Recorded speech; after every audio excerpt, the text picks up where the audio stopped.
13 years, Michael Jordan has made the spectacular appear routine. 2 nights ago, he may well have reached the moment that will forever define him by fighting off illness to lead the Bulls to a critical win, proving that he possesses abilities that few others have ever known. I was on the verge of breaking down. Sometimes silence can seem so loud. There are miracles in life I must achieve. But first I know it starts inside of me. Oh, if I can see it, then I can do it.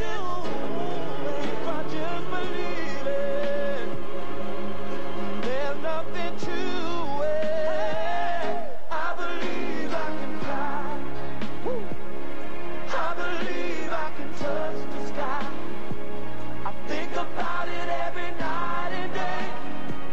Spread my wings and fly away. Tonight, the game's greatest player hopes to soar to another title.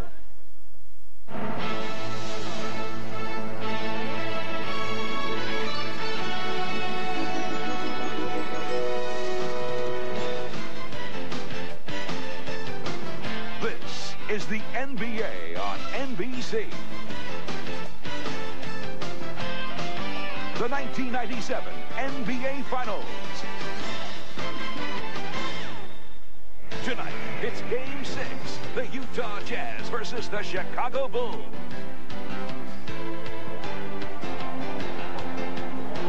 What time is it?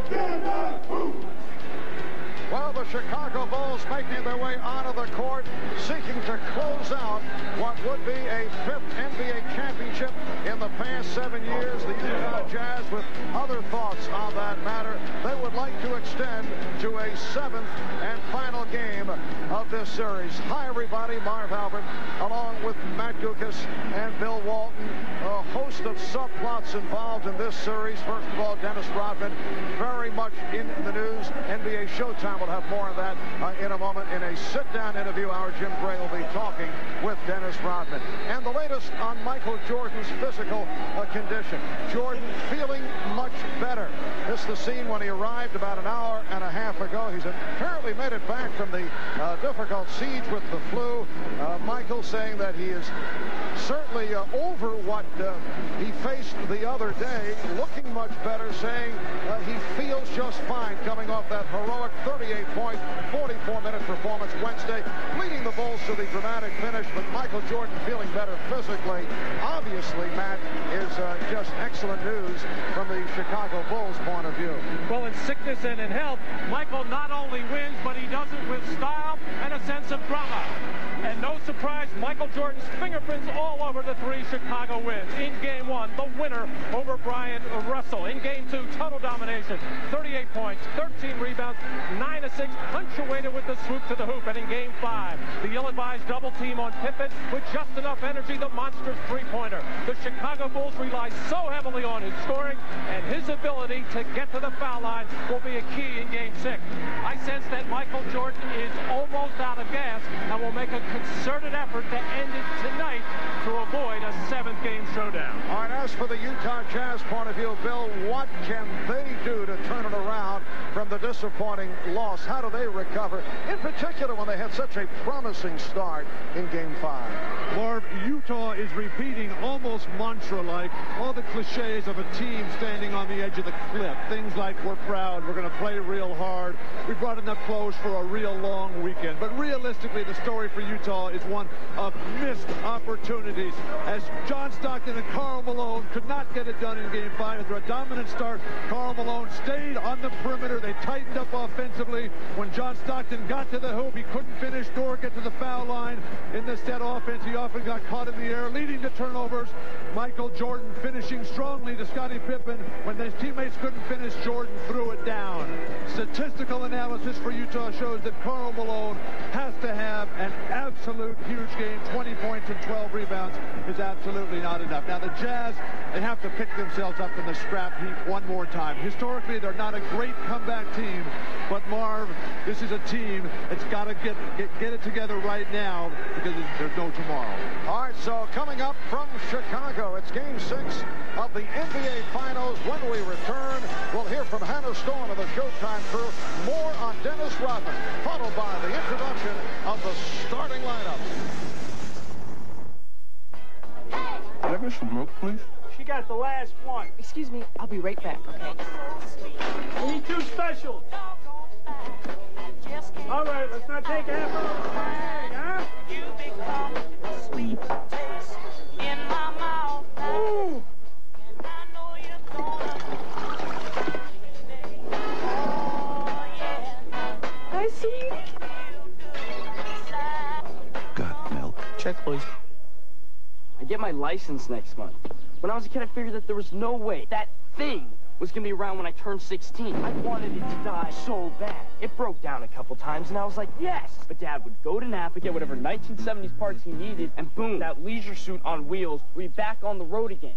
He made me a deal last week. Get straight A's and you can drive your mom's car. Thanks, Napa. Somebody make it stop. Keep your classic clean inside and out with Napa Silver oil filters as low as $1.99.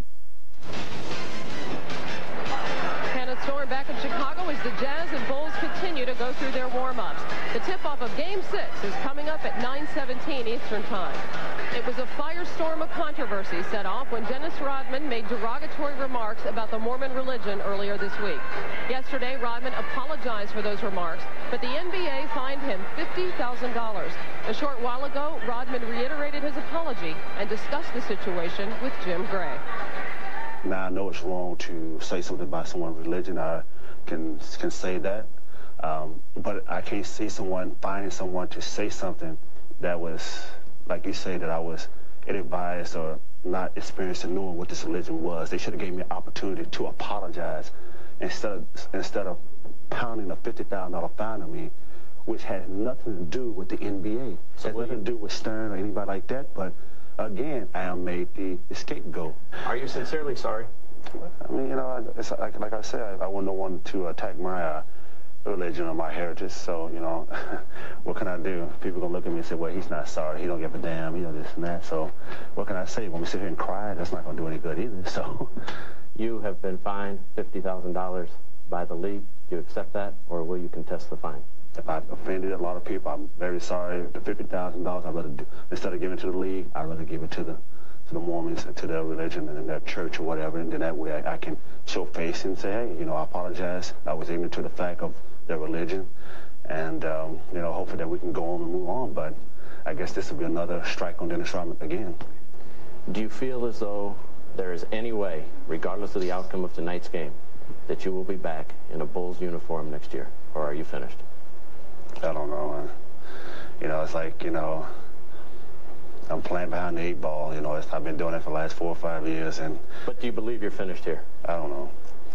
I hope not, but I guess that people are making it very difficult for me to walk on the basketball floor, even hold my head up high, because everyone wants to downgrade Dennis Rodman and make him look like he's not, like he's a fool or he's an idiot. So. But aren't you responsible for a lot of this behavior, for acting foolish, for saying things that are not nice, gracious, courteous things, for doing the things and acting in the way you have? Aren't you responsible for that?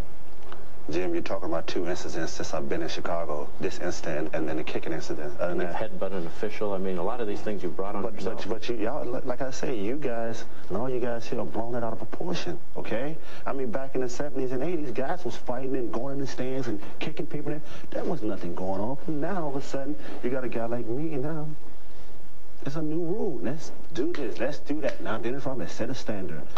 Don't just single me out. Don't do that. I can see in your eyes you're upset about this. You truly are emotional and upset, aren't you? No. No? You're not?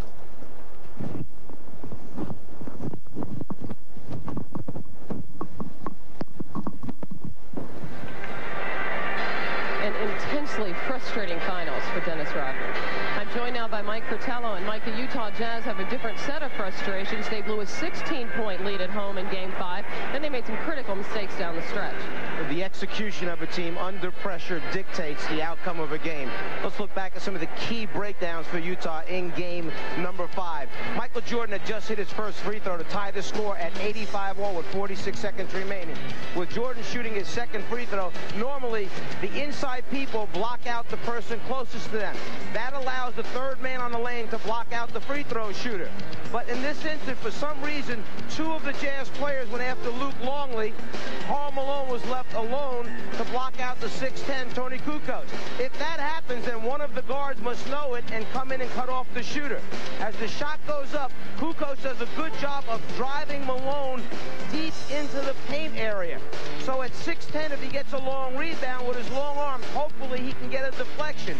No one gets their body in front of Michael Jordan. So as the ball hits the floor on the paint, Jordan comes up and is able to reset the next play for the Bulls. Well, the next play is a post-up of Scottie Pippen. Does Brian Russell stay with Michael Jordan, who has 35 points, or go back and double-team Pippen? Russell's decision, go back and double the basketball. That leaves John Stockton to play 2 people, Steve Kerr or Michael Jordan. Jordan doesn't stand still. He's smart. He moves to his left, creates more spacing between himself and Kerr, and just enough room to get the shot over the top of Stockton, and now a 3-point lead for the Bulls. So Stockton comes right back, penetrates the lane, and drops it off the Ostertag so he can finish with a dunk and bring the score back to 1. There's just over 15 seconds remaining as the ball is inbounded to Scottie Pippen. Remember, Pippen is basically a 70% free throw shooter. Karl Malone has 5 personal fouls. If he fouls now, he'll be out of the game. But if Pippen makes both, Chicago will be up 3 with 15 seconds remaining. They elect not to foul. Jeff Hornacek realizes someone's got to get over there and commit the foul because Karl doesn't want to do it.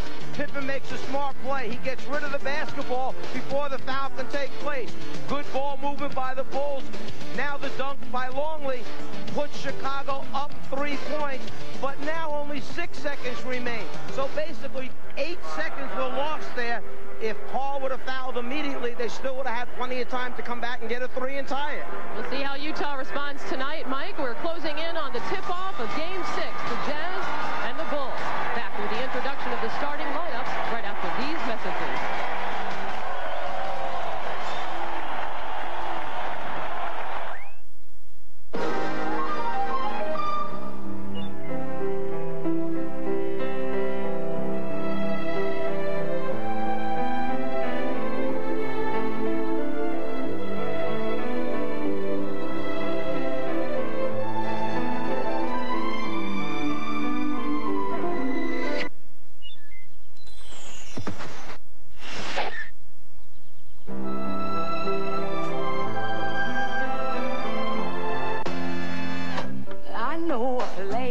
This is not a country for wimps. We invented the cowboy, the jawbreaker, and the quarterback blitz. And we are rough on our cars. So get a new Chevy Malibu. Your first scheduled tune-up's at 100,000 miles. Engine coolant, 5 years or 150,000 miles. Transmission fluid, forget about it. We're talking the automotive equivalent of Rocky Balboa. The car you knew America could build. The brand new Chevy Malibu. Oh! The Pentium processor with Intel MMX technology gives you full sound, smooth video, and rich colors. So it's no wonder the technicians who add this technology walk with a little extra spring in their step. You can tell by the way I use my walk. I'm a woman's man, no time to talk. Stay alive, stay alive.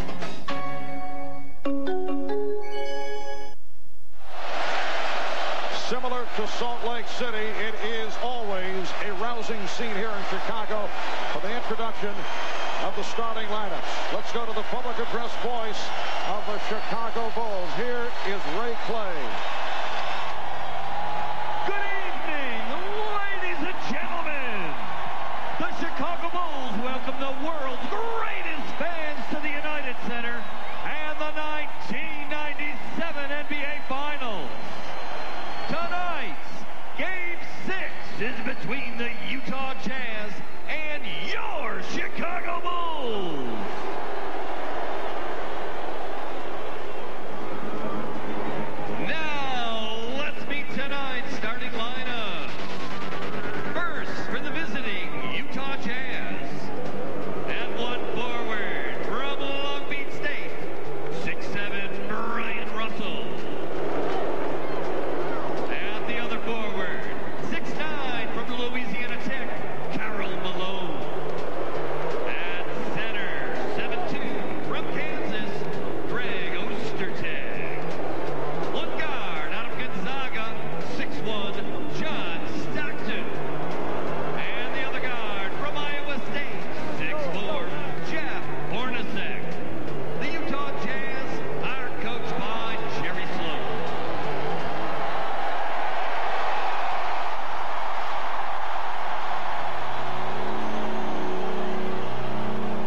at the start. Michael Jordan looking better, appears to feel better from more on his physical condition coming off the bout with the flu. Let's check in with the Dean, Ahmad Rashad. Ahmad?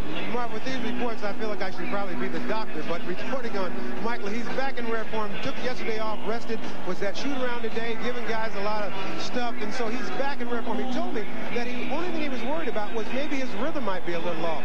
So I suggested maybe have a piece of bad pizza and try to play sick. He said, bad idea, he'll play just the way he is. Marv? All right, thanks, Ahmad. Michael usually dispensing with Ahmad's suggestions. Always a wise move. I'm sure that's the last thing Michael wants to think about is pizza. Biggest adjustment that the Bulls made for Game 5 was taking the ball to the basket with Michael Jordan shooting 12 free throws and Scottie Pippen with 9. That's how they have to start Game 6. For the Utah Jazz, they've got to take away Chicago's momentum. Chicago is absolutely marvelous in finals clinching situations. They've got to regain their confidence. That'll happen when Karl Malone takes the ball to the hoop and tears it down. John Stockton has to be huge. It all comes down to the battle of the boards. Utah wins that. They've got a great chance tonight, Marv. Bill Ahmad making a reference to the pizza, the stomach virus that was suffered by Jordan, that at first it was thought might have been brought on by food poisoning, may have been a bad pizza. That had not been determined, but he is very much back here in good form this evening, and hearing it from the crowd. The officials, Joe Crawford, Bennett Salvatore, and Steve Javie. Luke Longley and Greg Ostertag getting set to go on the opening tip. Ostertag coming off a very strong performance in game number 5. The Bulls with a 3-2 lead after snapping Utah's home win streak at 23 in a row. John Stockton controlling the opening tip, and game 6 is underway. Jeff Hornacek, who has not been shooting well, he's been playing hurt. They double up on Karl Malone. And rebounded by Scottie Pippen. Good idea, but terrific defense. Rodman just bumping him with his chest, forcing the fadeaway.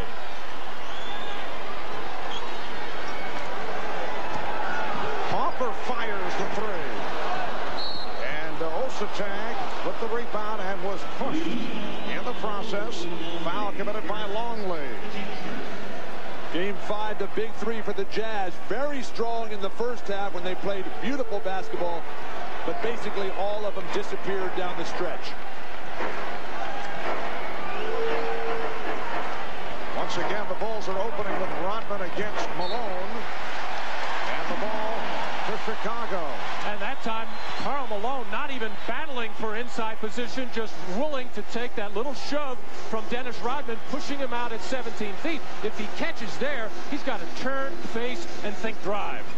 And as Bill mentioned at the start, Malone coming off a very disappointing game, particularly in the second half where he hit only 1 of 6 from the field. Shot clock is down to 4. Harper able to split his way through. Well, Ron Harper started out the game with what I thought was a bad perimeter shot. Made up for it there. Shot clock winding down, challenging the rim. Russell guarded by Jordan. Stockton being played by Harper. And Stockton lost the dribble. A good adjustment by Dennis Rodman, who, as Karl Malone started to go away from the basket, your tendency and inclination will be to follow. Dennis Rodman ran very quickly, helping out on defense. Stockton, 2 terrible turnovers to start this game. That's not the way you want this to happen. You got to get it big early. Well, Hornacek and Pippen came together, and the foul on Hornacek. Jeff Hornacek has been bothered by recurring soreness in the right knee. He says it's just a little sore. He's had it iced down and said he's been bothered by the bruise from time to time. He's had 2 very poor shooting performances, though, last game, and then 2 games ago, 1 of 9. They double up on Pippen, who was able to recover and able to get the shot away. The air ball being handled by Ostertag. Marv, this is not a Utah team that will make any excuses no matter what happens. Stockton way out of his game early. But Ostertag got the rhythm on the defensive boards. And Jordan lost it. And both clubs off to the shaky start. Stockton able to go the length of the floor, and he's tied the game at 2. Well, the key for both teams is when somebody turns the ball over or takes a bad shot, long rebound, make sure you convert like that. Get that fast break opportunity. Longley was shot well throughout the series. Rejected by Ostertag. But Russell not able to hang on. He thought he took a pop from behind. No reset of the shot clock. Pippen has to fire. Shot clock was down 3. Oh, the recovery by Harper kept alive by Longley. And Stockton is on it. 3 minutes gone by, and the game tied at 2. Here's Russell for 3. Way off.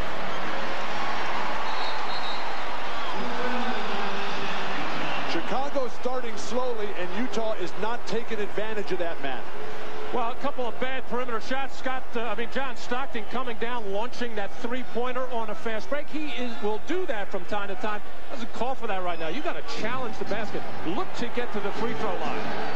Utah won of their first 4. Chicago 1 of 7 here at the start. Single coverage on Malone. Looking for the backdoor pass, but broken up beautifully by Longley.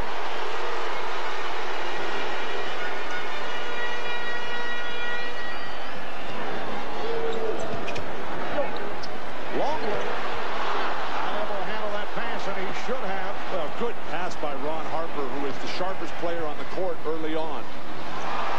Crowd wanted to travel. They thought Russell took the extra step right in front of the Chicago bench. Hornacek fires and immediately looked over at Bennett Salvatore. He felt that he was fouled. Not much happening here at the start. Game is tied at 2. 4 minutes have been played. Rodman for 3. That's the kind of shot that Phil Jackson just abhors. Took him out of game 4 when Dennis was playing with that offensive theory. Another fadeaway. Not only are these 2 clubs not hitting, but the shots have been way off.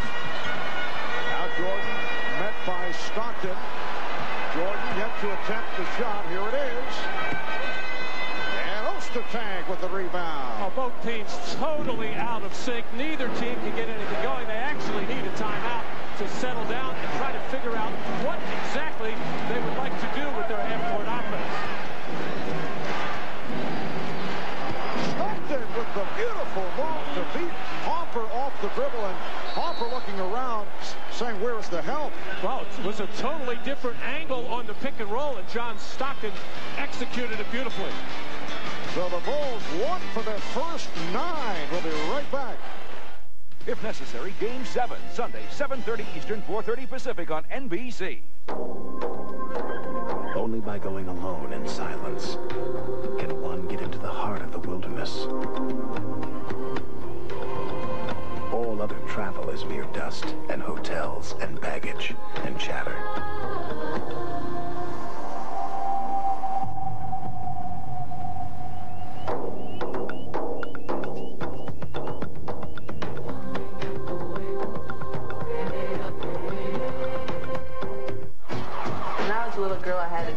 Basketball. Luckily, I had a mom who told me you can do whatever you want. It doesn't matter that you're a girl. I play for the New York Liberty. I make a living playing basketball. I'm from a little farm town, so it's going to be very different for me. I'm going to have to be on my own and learn how to live. New York is my new city. This is my home. You can be feminine and you can be athletic at the same time. People accept that. We're showing girls that they can be whatever they want to be. The images they see aren't just going to be models walking down the runway, but women running down the court with their braids and sneakers. Women are really out in the front. Reebok has supported them since day one. I am Rebecca Lobo. Watch out, New York! 4-letter word was everyone screaming in this tiny Los Angeles club on June 4th? Bush.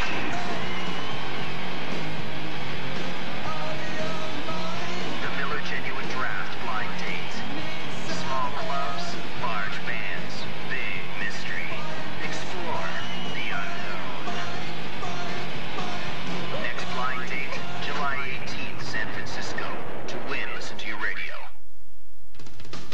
The NBA on NBC is brought to you by Miller Lite, who reminds you that anything can happen at Miller time. By Chevrolet Trucks, the most dependable, longest-lasting trucks on the road. And by Reebok, helping athletes perform at the top of their game.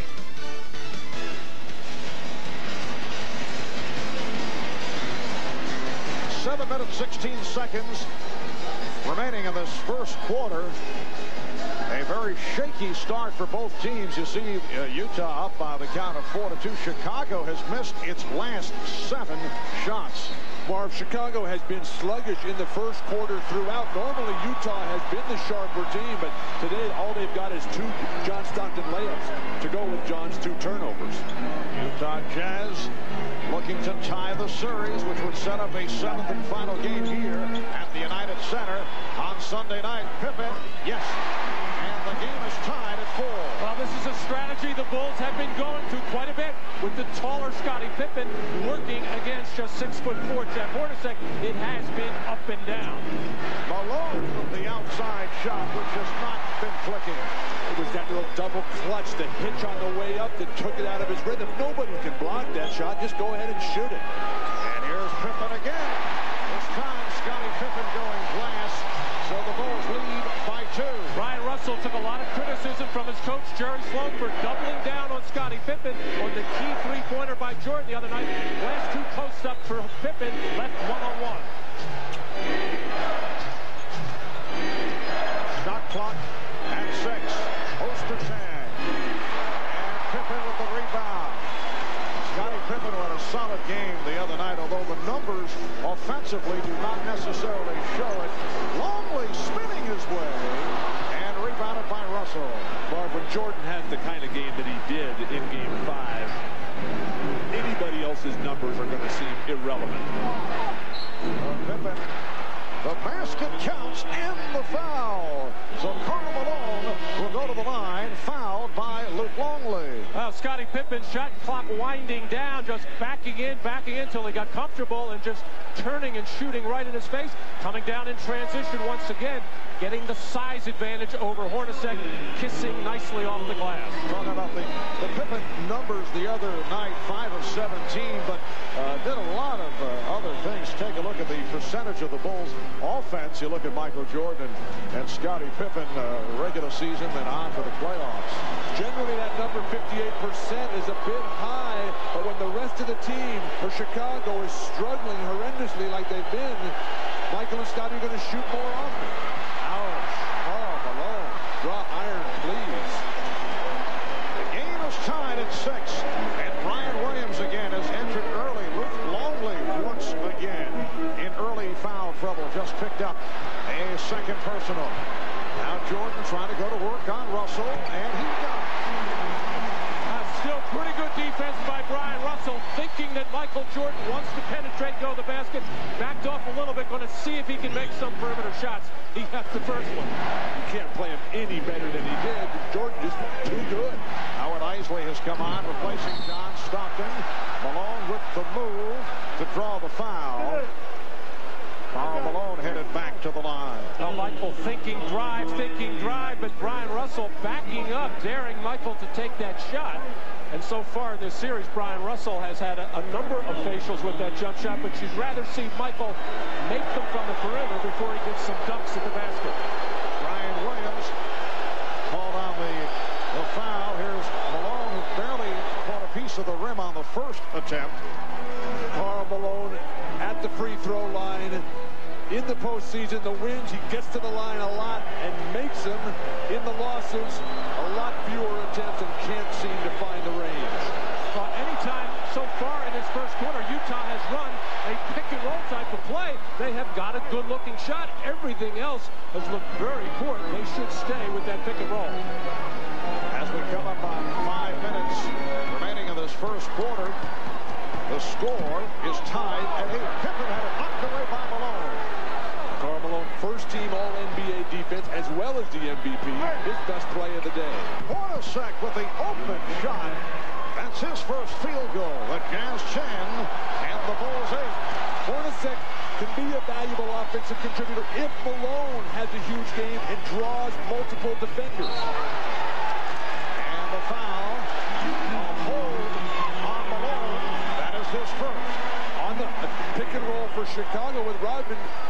jumps right out and pops it away. And that led to a little triangle offense for themselves. Utah and Hornacek, that shot will go down virtually every time. And here's Jordan. Yes. And you can see Michael Jordan looking sharp here in the early going. Not appearing to force shots. He's attempted only 2 of 3. Hopper on that foul. And then Isley and Williams had words. And Steve Javie may have called a technical. It was a totally unnecessary play by Brian Williams. The ball had been whistled dead. Isley's penetration. And after he stopped, Brian Williams came over and put a forearm right into the neck and head of Howard Isley. Well, Howard Isley has been such a key player. Oh, yeah. Well, it looked like Howard Isley anticipated some kind of physical contact, which he got. He had his arm up as well. So a technical foul on Brian Williams.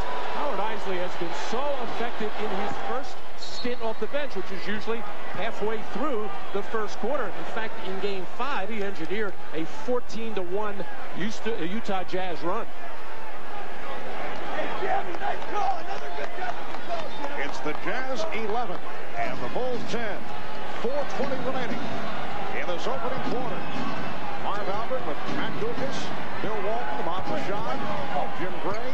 Isley with a nice move and then pops it back out. Here's Russell for 3. Yes. Ryan Russell has hurt the Bulls from the perimeter. He's been hurting him with the shot from downtown. The Jazz up now by 4. He'll get a lot of those shots, Mark. He cannot ever hesitate. Now, when you're guarding Brian Williams, you think of him as a left-hander, but he has developed a good move going to his right and has had a number of them in this series. And Brian playing at a higher level of intensity than any front court player tonight. Isley was way off and it led to the loose ball foul. It's against the Bulls.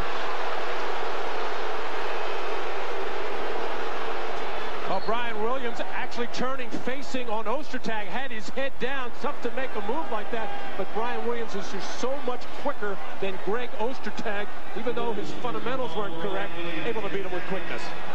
But Ostertag doesn't seem to flex his knees when he plays defense. He stands there and waits and then tries to react rather than anticipate and dream about what the offensive player is going to do. Foul on Williams. That is his second, number 5.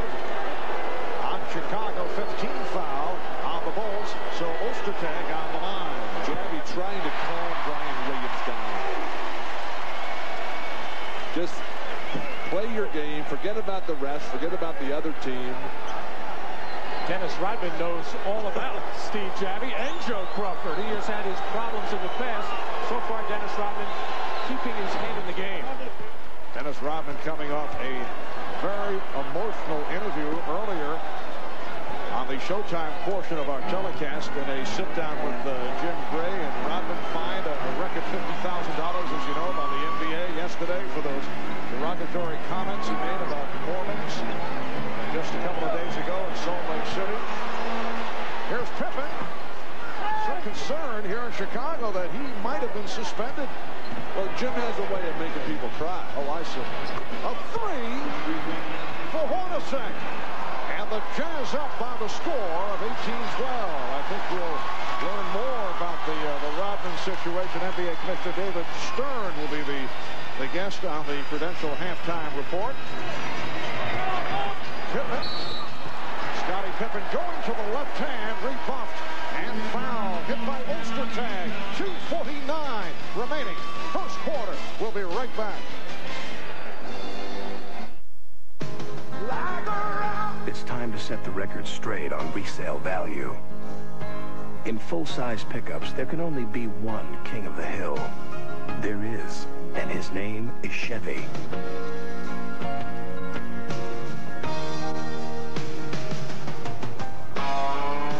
Chevy, the most dependable, longest-lasting trucks on the road.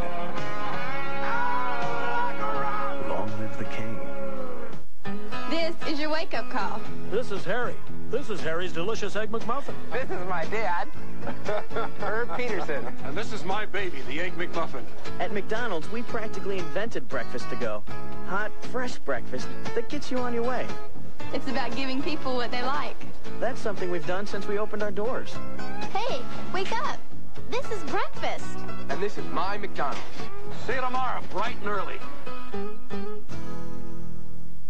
Michael Jordan on Life. Life is being judged every night on the highest court. It's standing up to competition and thirsting for more. Sometimes life is an easy layup. Unless, of course, you can dunk. Life is about winning. Life is about loss. Life is knowing the toughest competition you ever face is yourself. Life is a sport.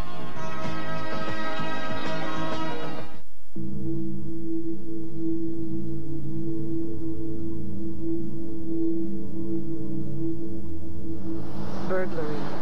There's nothing like the feeling of knowing that someone you don't know just went through your things. Allstate will help you clean up, close up, and secure your home after a burglary. Being in good hands is the only place to be. Iced tea. Iced tea. Only one will satisfy your thirst for action this fall on NBC. What do you think? Players, NBC this fall. Jeff Hornacek, an integral part of the Utah offense, feeding off the brilliance of Karl Malone down low. Jeff, who has been hot and cold, hit a jumper here off the break, and then, again, a delayed transition. Jeff, though, has been up and down here. Very strong in the first two games when he was guarding Michael Jordan. Then they switched him off to Scottie Pippen, and you see Game 3 and Game 5, not good at all. Jeff, again, playing with a very sore knee. But, Bill, he says the sorer the knee, the better he shoots. And for some reason, I don't know if he's trying to convince himself or not. You said that last game, too, about when you feel sick, you play better. I never felt that. I like to feel golden out there.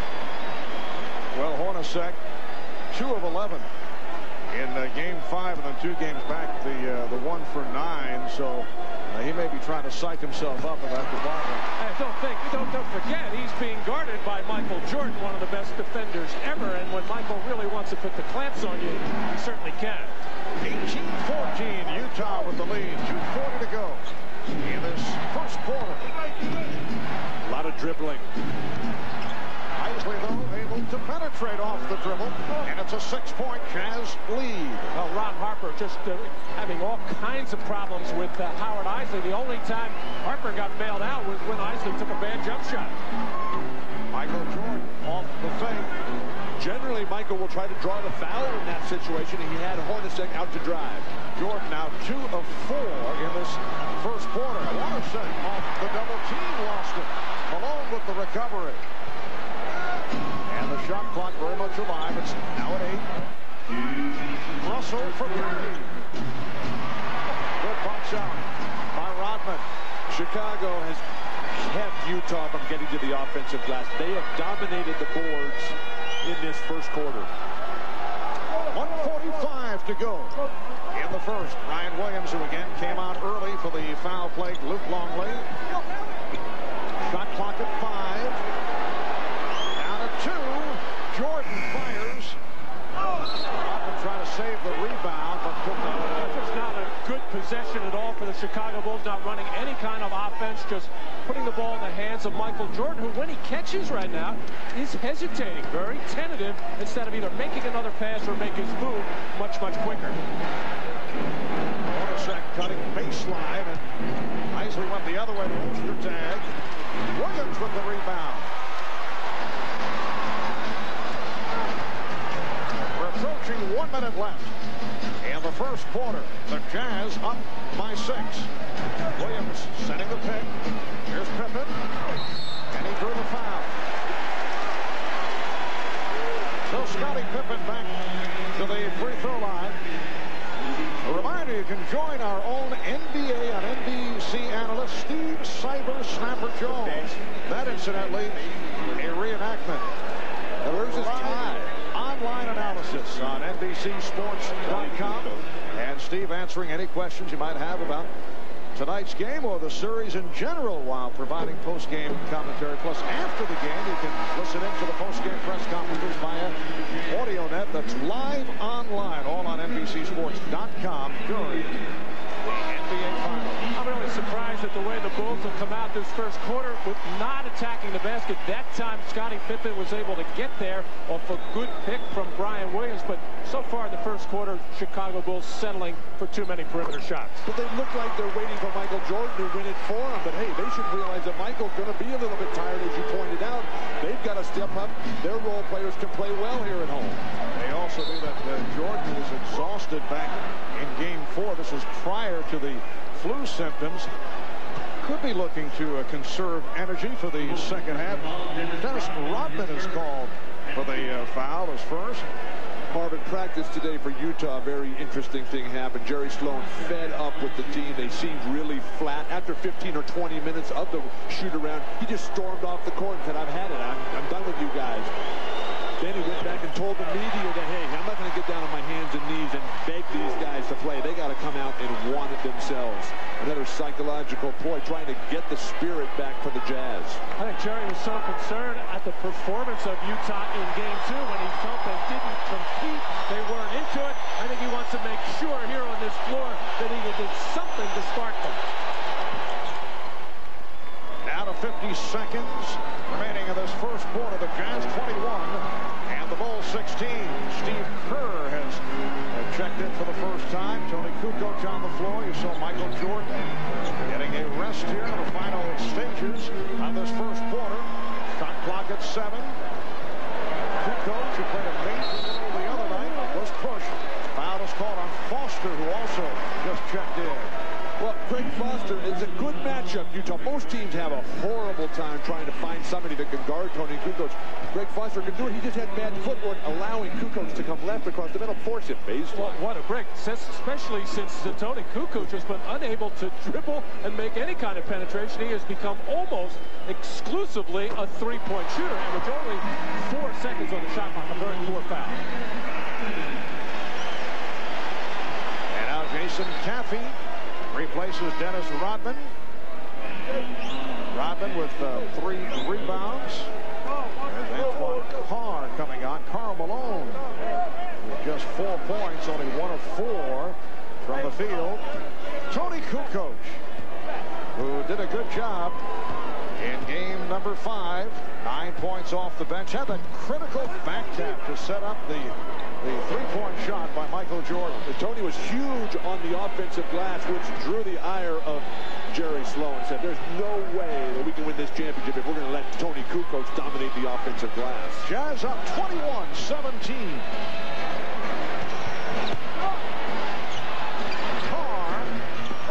Antoine Carr with a nice turnaround move down to 8 seconds in the quarter. Pippen checking the clock, puts moves on, got the step. Rebound Hornacek, and time runs out in this first quarter. So a strong start by the Utah Jazz here in Chicago. After 1, they are up by 6 points. 1 quarter in the books in Game 6 of this best of 7 NBA Finals Series. You are watching the NBA on NBC.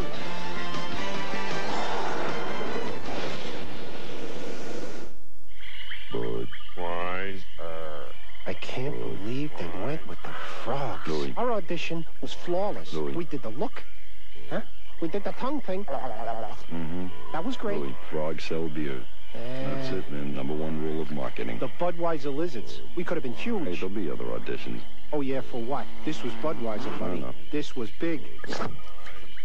Those frogs are gonna pay. Let it go, Louis. Let it go.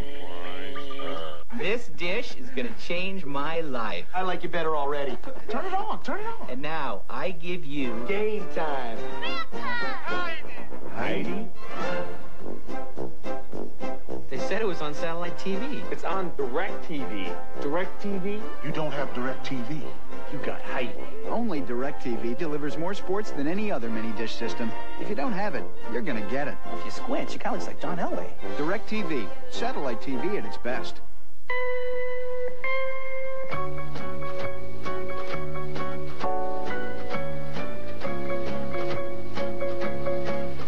Chevy Venture gives you flip and fold seats, because you never know when a little extra room is going to come in handy.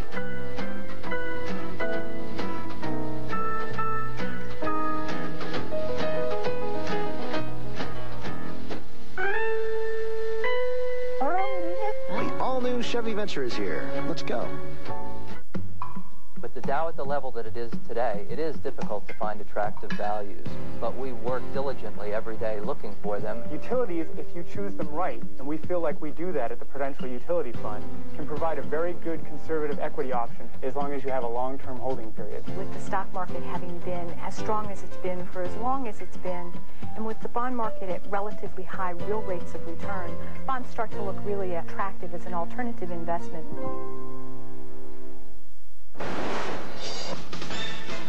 You're watching the NBA Finals on NBC.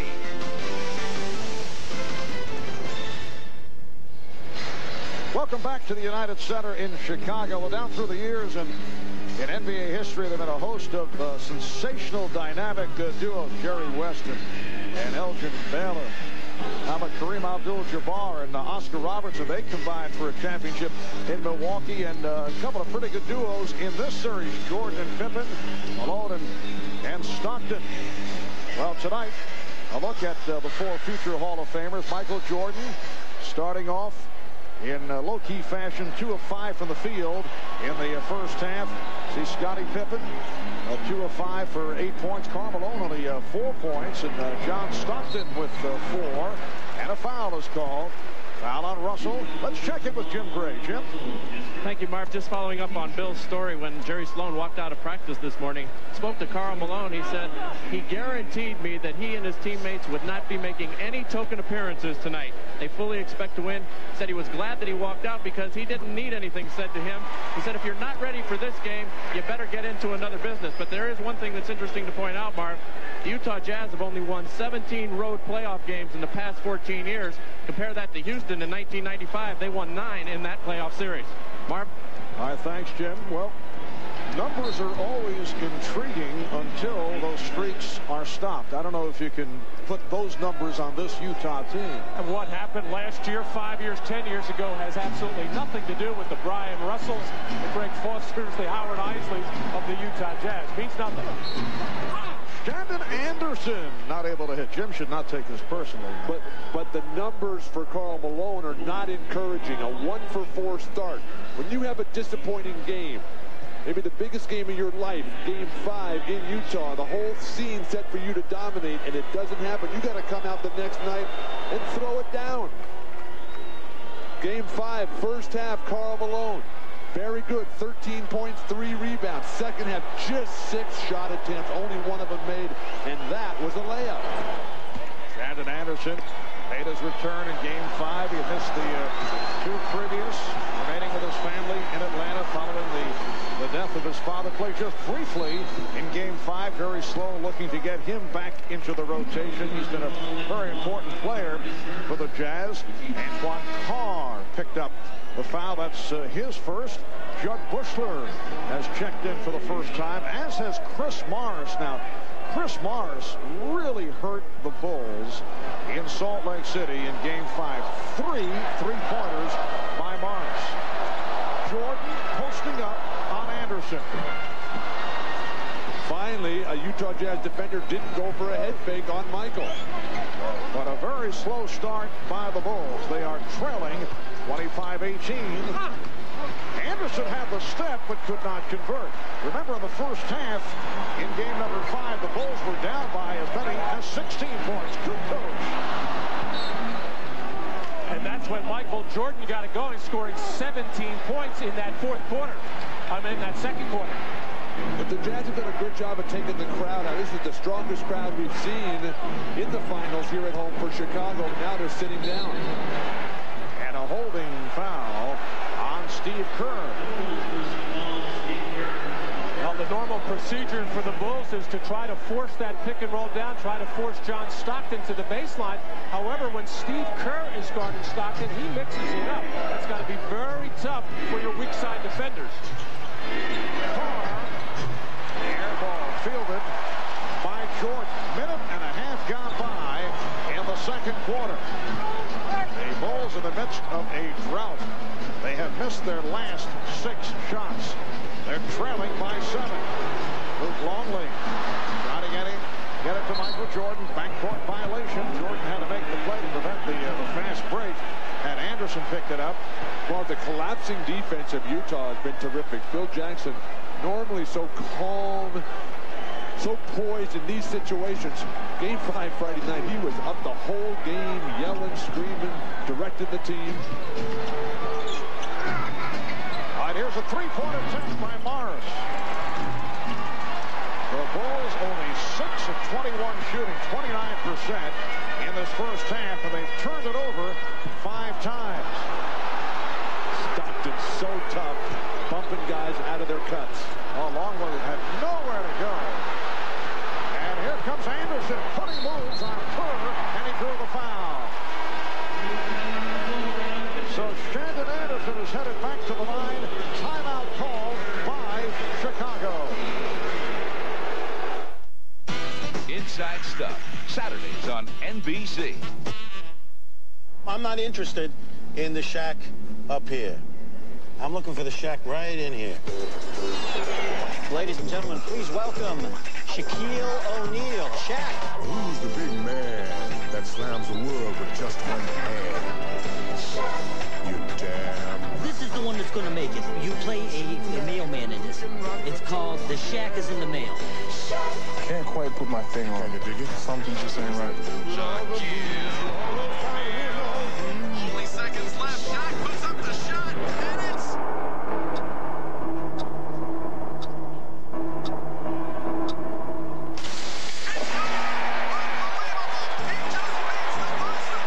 That's what I've been missing. Don't even think about it. But let's do lunch. Pepsi. Generation Next. Can I just have a baby? No. Come on. It's embarrassing for you. With its heavy-duty payload and towing capacity, you've got yourself a full-size truck.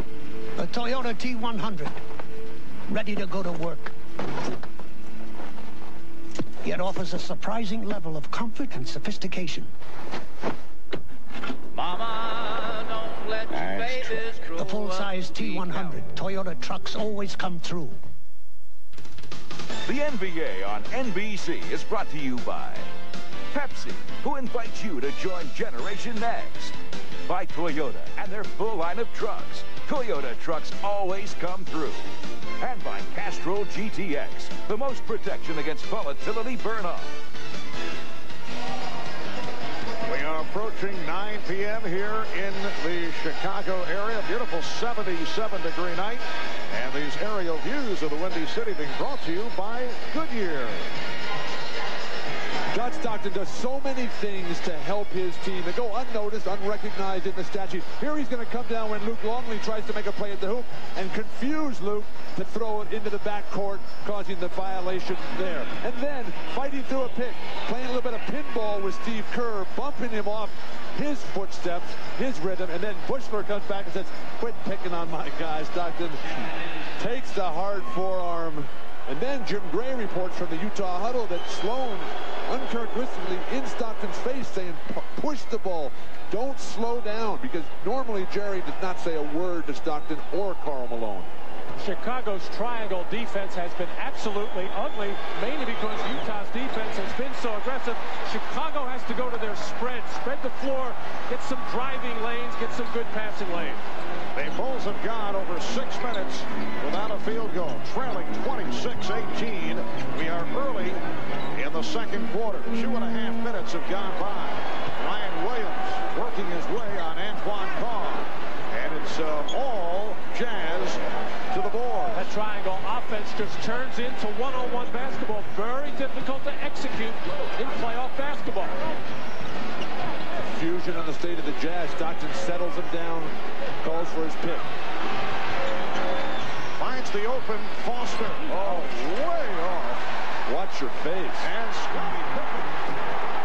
Oh, terrific job by Brian Williams, who fumbled that rebound, but out of the corner of his eye, knew that Scottie Pippen released on the play, able to recover, and threw the ideal pass. Bulls went 6 minutes and 52 seconds between field goals. Now trailing by 6. Kukoc went for the steal. He gambled, but could not come up with it. And Shandon Anderson has been a presence off the bench. He now has 5 points. The Jazz are up by 8. But a little bit of tentative play by the reserves for Utah. Uncharacteristic, because they have been strong throughout the playoffs. Michael Jordan adjusting the shot, and he drew the foul. Well, a wild shot by Greg Foster, and just a good job by Brian Williams to follow that. Usually they're tough to catch. They usually hit you in the head. And a smart play by Pippen just to keep on going as Brian Williams gathered himself to make the play. But isn't that why you coach them? To keep their hands above their shoulders, to anticipate the ball coming off wildly. Foul was called on Anderson, putting Jordan at the line. A reminder, NBC Sports will continue its coverage of the 97th U.S. Open. That's tomorrow, 12:30 p.m. Eastern, 9:30 a.m. Pacific, right here on NBC. British Open champ Tom Lehman moving into a 1-stroke lead, 4 strokes behind Tiger Woods, who has played his way back into contention with a round of 67 earlier today. Our coverage continues tomorrow, 12:30 p.m. Eastern, 9:30 in the West, right here on NBC. And the foul is called on Pippen for Scottie Pippen, his first. That was terrific execution by the Jazz. Shandon Anderson setting the hard pick on Brian Williams to get Karl Malone positioned in the paint. And when Karl Malone gets it like that and the pass is delivered, first of all, he should have made the shot, although Scottie Pippen came over to mess it up. But Matt, the game is getting a lot more physical the last couple of times down. Karl Malone working his way into the paint. You see in the 2 wins, great conversion percentage. In the 3 losses, horrible on the jumper. 9 for 35. That will not get it done. The shot's not falling. Get back to the basket. And Malone is just 2 of 5 at the line and missing badly. Utah 28, Chicago 22. Both clubs struggling in this first half. Here's Steve Kerr. Brian Williams lost it. Morris has a 3-on-2. Stopped it. Finding Anderson. Malone. Rebounded by Williams. Karl has no sense what the defense is, where it is. Pulling the trigger way too quick. But his defense is saving the team. Both very fortunate to maintain position after it was knocked away from Williams. Shot clock is out of 5. Kukoc off the double. He thought he was fouled. Stockton running the floor. Bulls able to get back. Open opportunity for Anderson. And back comes Jordan. Here's Michael Jordan.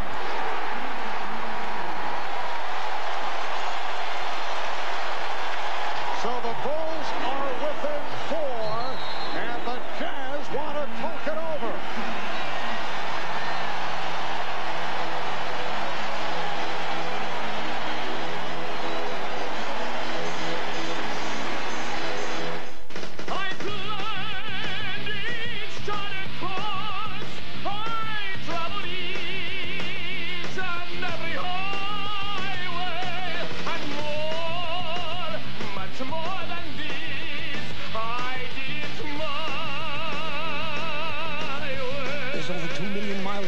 Road out there, but you're not obligated to drive on any of it. Tacoma 4x4. Toyota trucks always come through. New Buffalo Crispy Strips from KFC are boneless, all-white meat chicken. But will they fly in Buffalo, home of buffalo wings? Very good. All right. Not bad. The Colonel, he must have been born in Buffalo. Now try this Buffalo Crispy Strip meal, just $2.99.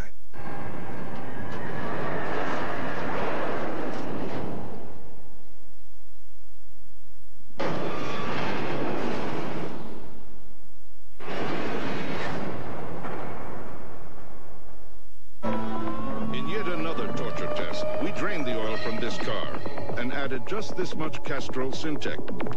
We then ran it over 100 miles per hour and waited and waited. You see, Syntec has a unique molecular structure that bonds to engine parts. And if a little Syntec can protect under these conditions, imagine what a full oil change can do. Castrol Syntec protects in ways other oils can't. And now, try Castrol Syntec Power System, a new kind of fuel system treatment. Zhang Haisha learned how to play in the Chinese province of Henan. Lisa Leslie learned her skills on the courts of Inglewood, California. At 6'8", Zhang Haisha has had a huge influence on Chinese basketball. At 6'5", Lisa Leslie has had a huge influence on U.S. basketball. Lisa Leslie is a part-time model. Zhang Haisha is an expert knitter. Together, they make a formidable front court for the L.A. Sparks. The WNBA, we got next. Tiger Woods roared into contention with a sizzling 67. Now he'll take on Tom Lehman, Ernie Els, and more. The U.S. Open, tomorrow at 12:30 Eastern on NBC. This second quarter has been very physical. The officials letting them bump and bang. Very few this is, in fact, the only fast break opportunity for Chicago in this first half. And it's not even a number situation. 3-on-3, but when the guy with the ball can do that, you don't necessarily need numbers, as Michael Jordan took it strong to the hoop. So far from the field, Michael, 3 out of 7. And Michael has brought the crowd back into the game on their feet throughout the timeout. But Scotty and Michael are the only players contributing. They've got 19 of the Bulls' 24 points. The Jazz only 2 of their last 12. This after a 7-minute drought that the Bulls went through. Not able to hit a field goal for nearly 7. 34-second buzzer went off. Phil Jackson of the Bulls claim that shot should not have counted, but it does. Brian Russell with a 3. The players have to adjust to what Matt was talking about. The refs aren't going to call anything. Michael's the only player that sensed that at this point. Utah by 7. Jordan for 3. And rebounded by Morris. Chris Morris continues to play well. This time put the brakes on. Bad pass. And the steal and save by Kukoc. Offensive foul on Scottie Pippen. Trying to free up Jordan in the back court with a little bit of a screen. Phil Jackson extremely upset with the lack of call here. And Scottie Pippen just pushed Brian Russell over. And that's number 2 committed by Pippen. Stockton setting it up on Kerr. Trying to use the screen. Russell for 3. Yes. Beautiful setup. Malone came over to set that wide pick up high, and it freed up Brian Russell. Are the athletic role players for Utah. Anderson, Chris Morris, and Brian Russell are playing terrific. Oh, that's a good block there. Tough call against Chris Morris. Well, the foul on Morris. Scottie Pippen coming down to double team. A good gamble there with the shot clock winding down, but Karl Malone delivering just on time to Russell. And then once again, Scottie Pippen rotating to the open man, leaving his man alone, as Brian Russell is almost too open. Scottie Pippen's playing the kind of defense that Brian Russell was playing early in the series, gambling, trying to make every sort of steal. Brian Russell, Chicago native. Spent his early years here in Chicago, then moved to California, began playing basketball at the age of 11. He's hit 3 of 5 now from three-point range. The Jazz up 34-26. Well, that kind of gambling defense by Scottie Pippen, which was so important in the fourth quarter of Game 5, very effective because the Jazz didn't read, react, or able to convert those open shots. Ryan Williams trying to draw the charge. Morris with a bad pass. Utah getting back. They double up on Pippen, who finds Kukoc. Took advantage of the mismatch against Stockton. So that's the first foul charge to Stockton. Marv, what makes it so difficult to ever have a chance to beating the Chicago Bulls is how versatile they are. Besides Jordan and Pippen, you got Rodman and Kukoc and Brian Williams, all who are 6'9", 6'10", who can handle the ball, drive to the hoop. Kukoc's playing a lot better in the finals here. You see it in the Eastern Finals against Miami, could not find the basket, but now pretty much there from three-point land, although his overall percentage is low. At least in this ball game, Tony Kukoc is trying to do some things inside. Ran a little post up earlier. That time on the break, going to the basket. He just can't settle for the threes, despite the fact he is shooting them so well. Just under 5 minutes remaining in the first half, and the Jazz leading 34-27. Malone got position and was fouled. That's number 3 on Brian Williams. Brian Williams so frustrated. That's an outstanding pick by Shannon Anderson, and that's what sets up Karl Malone with that excellent position. But as strong as Karl Malone is, for years and years, he's been able to finish off that play with a score and a chance at a three-point play. I didn't think Brian Williams hit him hard enough to force the miss. I sense a little bit of lack of confidence in Karl Malone, the way he's missing those easy shots around the basket now. It's been like that for him throughout the whole series, with the exception of Game 3 for Karl Malone. This burden of carrying that MVP has been very tough. And in the 2 wins, you see what a difference. 30 points a game, the good shooting, especially from the free throw line. And when he struggles, the Jazz certainly do as well. And Malone, a 76% free throw shooter during the regular season, is struggling at the line. He's 2 of 6 at the line tonight. Dennis Rodman has just returned, able to collar his 4th rebound. So Utah up by 7 with just under 5 minutes remaining in the first half. Rodman being challenged by Malone to take that deep shot. Shot clock at 3. Here's Jordan putting moves on Malone and fouled. Well, Karl Malone went outside to defend on Michael Jordan and picked up a second foul. You could just see the electricity of the arena light up as soon as the MVPs matched up for one of the few times this series, and Michael took him off the dribble. He just has, Jordan, an unbelievable sense of when the guy is off balance, and the MVP chant has started up here in Chicago. And obviously Karl Malone very unhappy with that call by Steve Janny, with all the banging going on. He's going to say, are you going to call that? The hand is part of the ball, and normally you would get that call, but of course it's Michael Jordan shooting it in the United Center in Chicago. Both teams are over the foul limit with lots of time remaining in the first half. Just 4 minutes and 15 seconds to go, and both teams have hit the 5-foul limit. Off-balance shot, and a bad one by Russell. Shannon Anderson did not hold the screen, and that kept Brian Russell from getting open. What a pass, Jordan. And Kevin is stripped. Last touch by Bushlow. Steve Javy went flying over the far side as he made the call. What a recovery by John Stockton as Jordan made the play.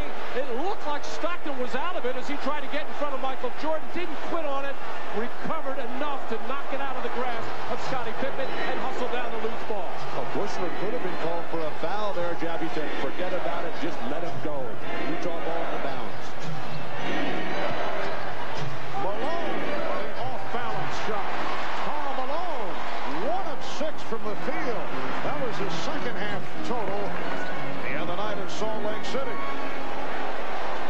1 of 6 from the field, 2 of 7 at the line. It has been a horrendous first half for Karl Malone. Now here's Jordan putting moves on Stockton, and way off as he tried to adjust. Let's check in with Jim Gray. Jim? All right, Marv, after that last shot, Jerry Sloan walked down to the end of the bench here, and he screamed to all his players, what is he doing? He, referring to Malone, didn't get any answers. Marv? All right, Jim.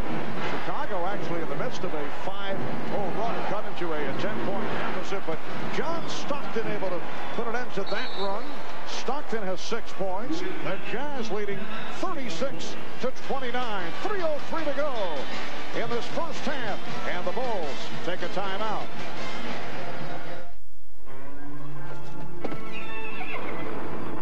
With its heavy-duty payload and towing capacity, you've got yourself a full-size truck. A Toyota T100, ready to go to work.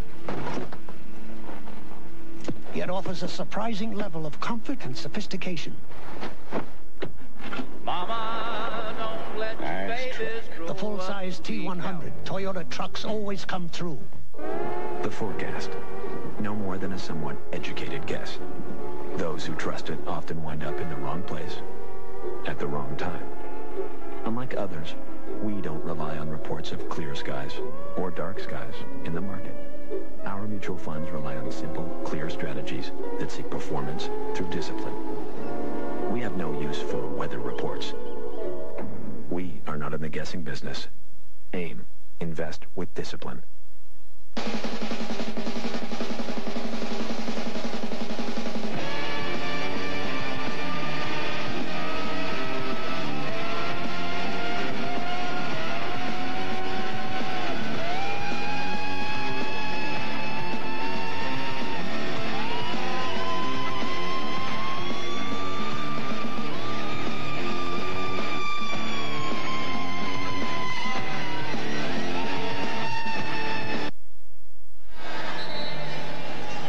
Utah leading by 7, mainly because the pick and roll has been very good to them in this first half, and Steve Kerr has been forcing it over the top.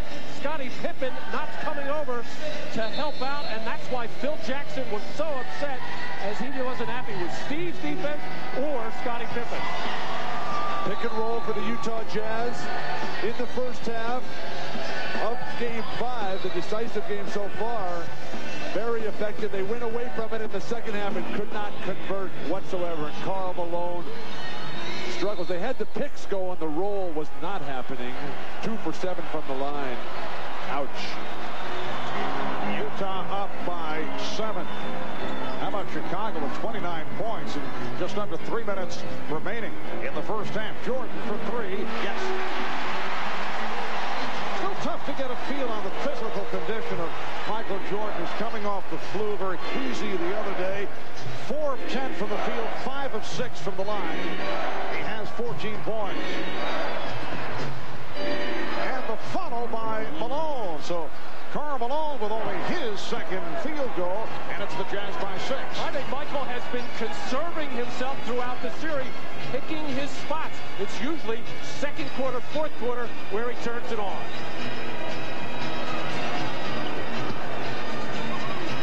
Shot clock at 5. Pippen being bothered by Hornacek. Pippen had to release him. The shot clock rolling down to 1. Here's Stockton.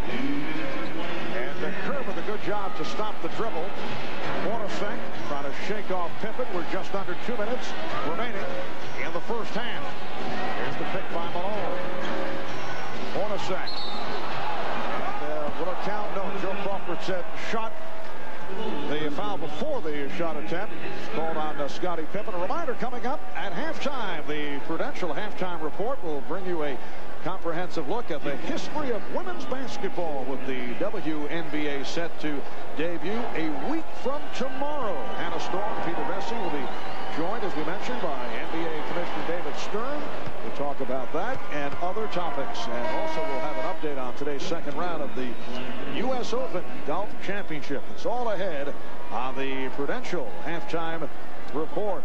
NBA Commissioner David Stern warming up for his little halftime session. Well, even though Utah has the lead right now, a lot of the numbers in favor of Chicago, particularly on the glass, where Chicago leads by 5. Utah only has 2 offensive rebounds. And then at the free throw line, where Utah is just over 50%, where Chicago is really stroking it from the line and getting more attempts.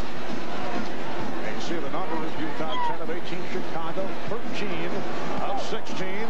Longley could have been called for the travel with that extra step, and it led to the turnover, but Anderson could not convert, and a foul. Longley going for the block, but instead he's picked up his 3rd personal. Tony Kukoc got back on defense, and I thought he fouled Shannon Anderson on the play, as he felt so too, and was surprised that no whistle came and then quit on the play. You keep playing till the whistle blows. There's a hack by Tony Kukoc, expected a whistle there, and everybody seemed to stop but Karl Malone. It has been a very long first half for Luke Longley. And the same can be said of that man. Now 2 of 8 at the line. You look at Karl Malone at home. Huge numbers during the playoff and great shooting. Gets out on the road where the Jazz, as Jim Gray reported, have not been a successful franchise in the playoffs. And the numbers just aren't there, and they don't win when he doesn't have the big nights. And in the second quarter, at the line, Malone is now 1 for 6 in the second quarter. The Jazz 41 and the Bulls 32 as this first half winds down. Marv Albert, Mac Dukas, Bill Walton. Here's Jordan. Hornacek with the rebound. And Stockton pushes it down. Ball now being played by Caffey.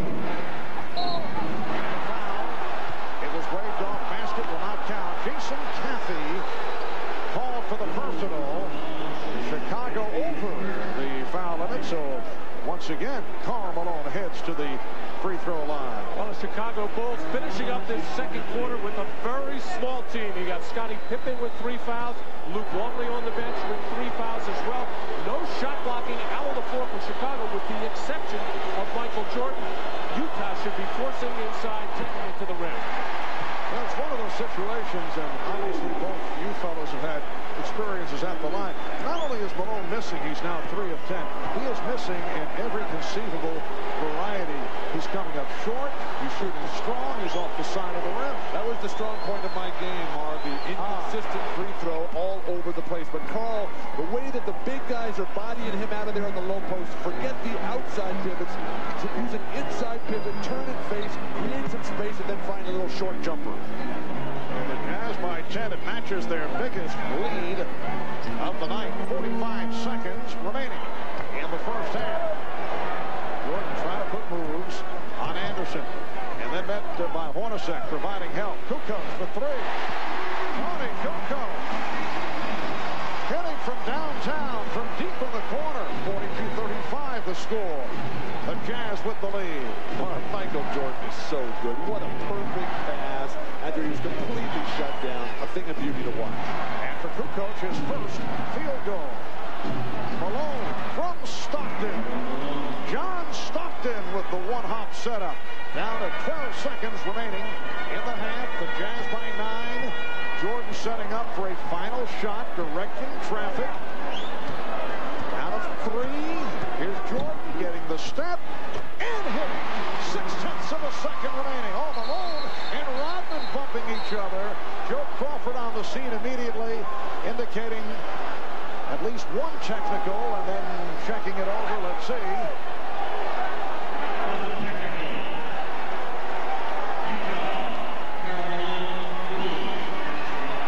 Well, it's a double technical on Malone and Rodman. Well, Karl Malone came into this final series saying he was not going to let Dennis Rodman get into his head. He was going to ignore him in every situation. 6/10 of a second remaining. They just walk it out as Karl Malone continues the discussion with Joe Crawford. Well, it's Michael Jordan taking that last shot of the half.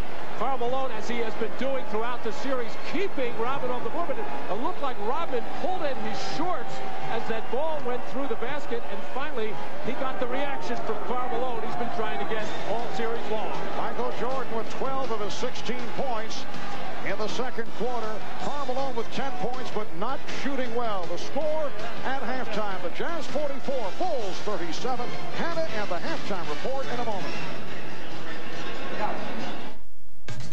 As teammates, we won Olympic gold in Atlanta, but now we're rivals. Don't miss history. The WNBA debut June 21st on NBC. I miss the earth so much. I miss my wife. On such a timeless flight.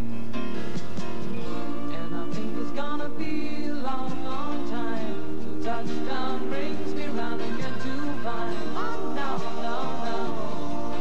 I'm a rocket man. 99-cent nuggets, please. We have nuggets for 99 cents? We did. We don't now. We'll be back in November. Would you want to wait? No. Only Wendy's 99-cent super value menu has delicious choices like all white meat chicken nuggets. And they're always 99 cents every day. In Ames, to answer the call of the wild, one must soar with the grace and ease of the majestic eagle. Have the heart and soul of the mighty bear.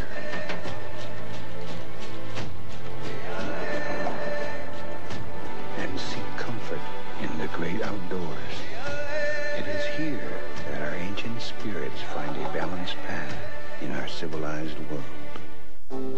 You don't see this every day, but you do see Wendy's 99-cent super value menu every day with our Junior Bacon Cheeseburger, Caesar side salad, or crispy chicken nuggets, and they're always just 99 cents.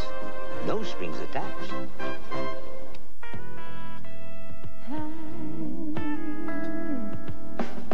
The only one who could ever reach me was the son of a preacher man. The only boy who could ever teach me was the son of a preacher man. He was. Oh, yes, he was. Now is the time. This is the place. This is the time. Dr. Pepper. This is the day. Michael Jordan. Grant Hill. Scottie Pippen. Patrick Ewing. John Stockton. Nothing but net. Now that's something I tried to avoid.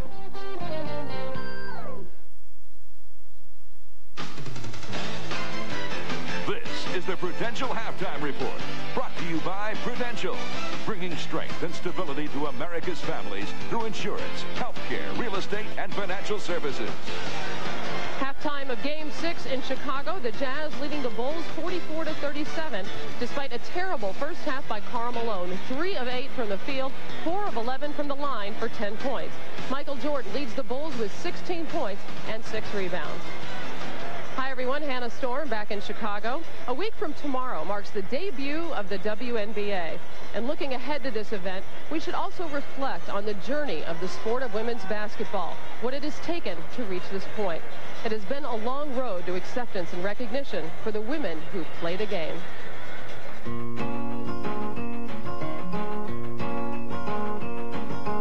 Basketball's creator, James Naismith, called it the perfect game for women. And women at all levels have been playing basketball for more than a century. But Lucille Cavalos, a former college coach, remembers a time 50 years ago when women weren't supposed to play basketball. My mother didn't want me to play, and I used to hide my sneakers outside the house and tell her I was going to see a friend, and then I would take my sneakers and take the train down to Governor's Island to play a big game. Although society disapproved of women playing an athletic, aggressive, and competitive game, pockets of popularity remained. In Iowa, the Girls State High School Tournament has been held every year since 1920. In Tennessee, future Hall of Famer Nero White packed local gyms, leading Nashville Business College to AAU glory.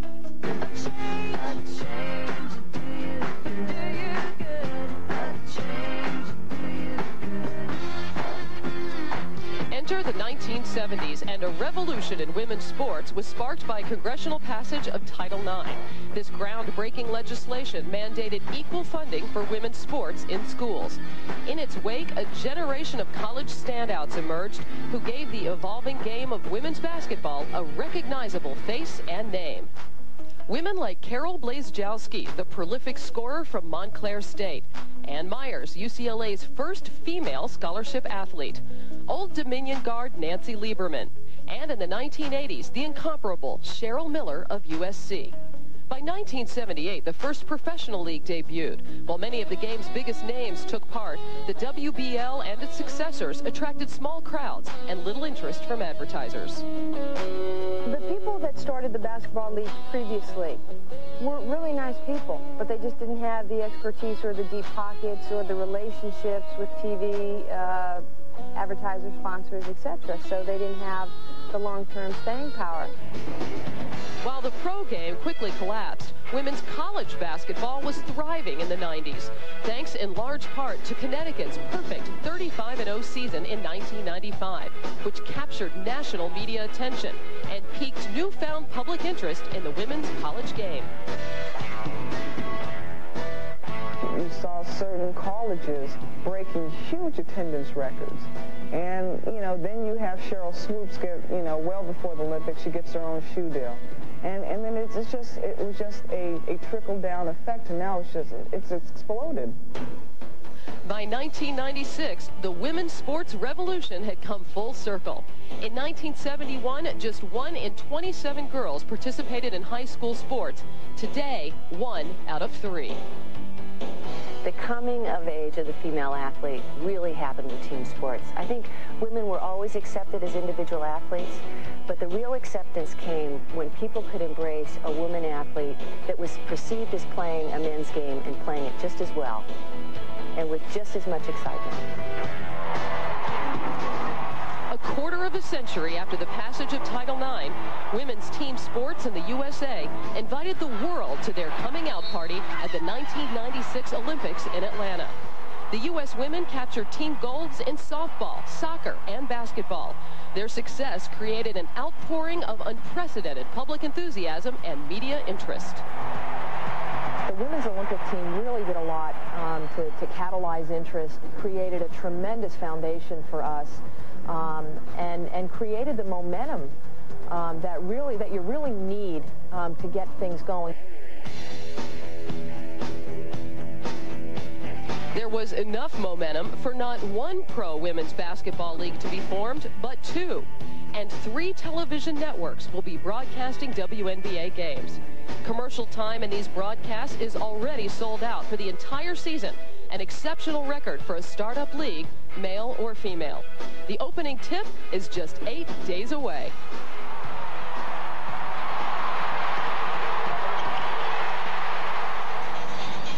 And making a huge commitment to this new league, NBA Commissioner David Stern, who joins us now. And David, I had a chance to be in Houston for a preseason game between Houston and Charlotte the other night. Overtime game, big enthusiastic crowd. What are your goals for this new league? It's exciting. We just want people to see what a great game women's basketball is. We think the sponsors accept it. We know the fans will.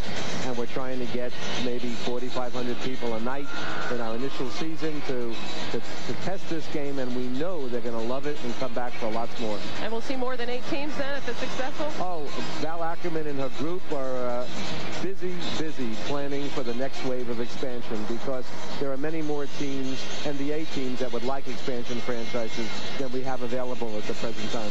Okay, well, in just a moment, Peter Vessey's got next. He's going to join us as we continue to speak with Commissioner Stern. First, a message from Prudential and a word from the NBA.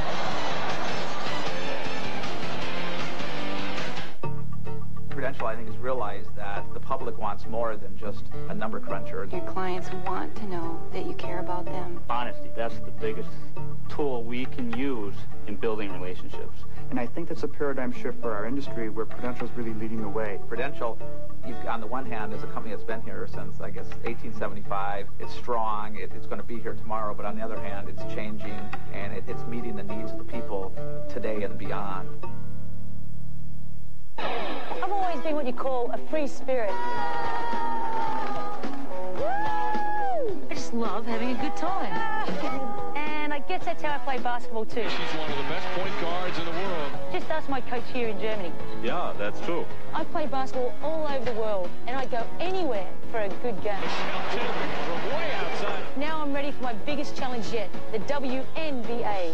See you in America. Watch Michelle Timms in the Phoenix Mercury this summer.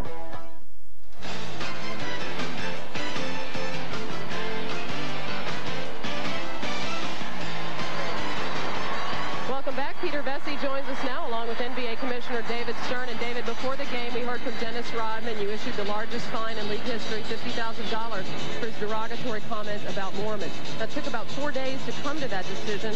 Why did it take so long, and why was there no suspension? Your thought to that? Well, we established a precedent earlier in the year. We thought that Dennis's sort of utterance and re-utterance of his remarks twice merited the $50,000 fine.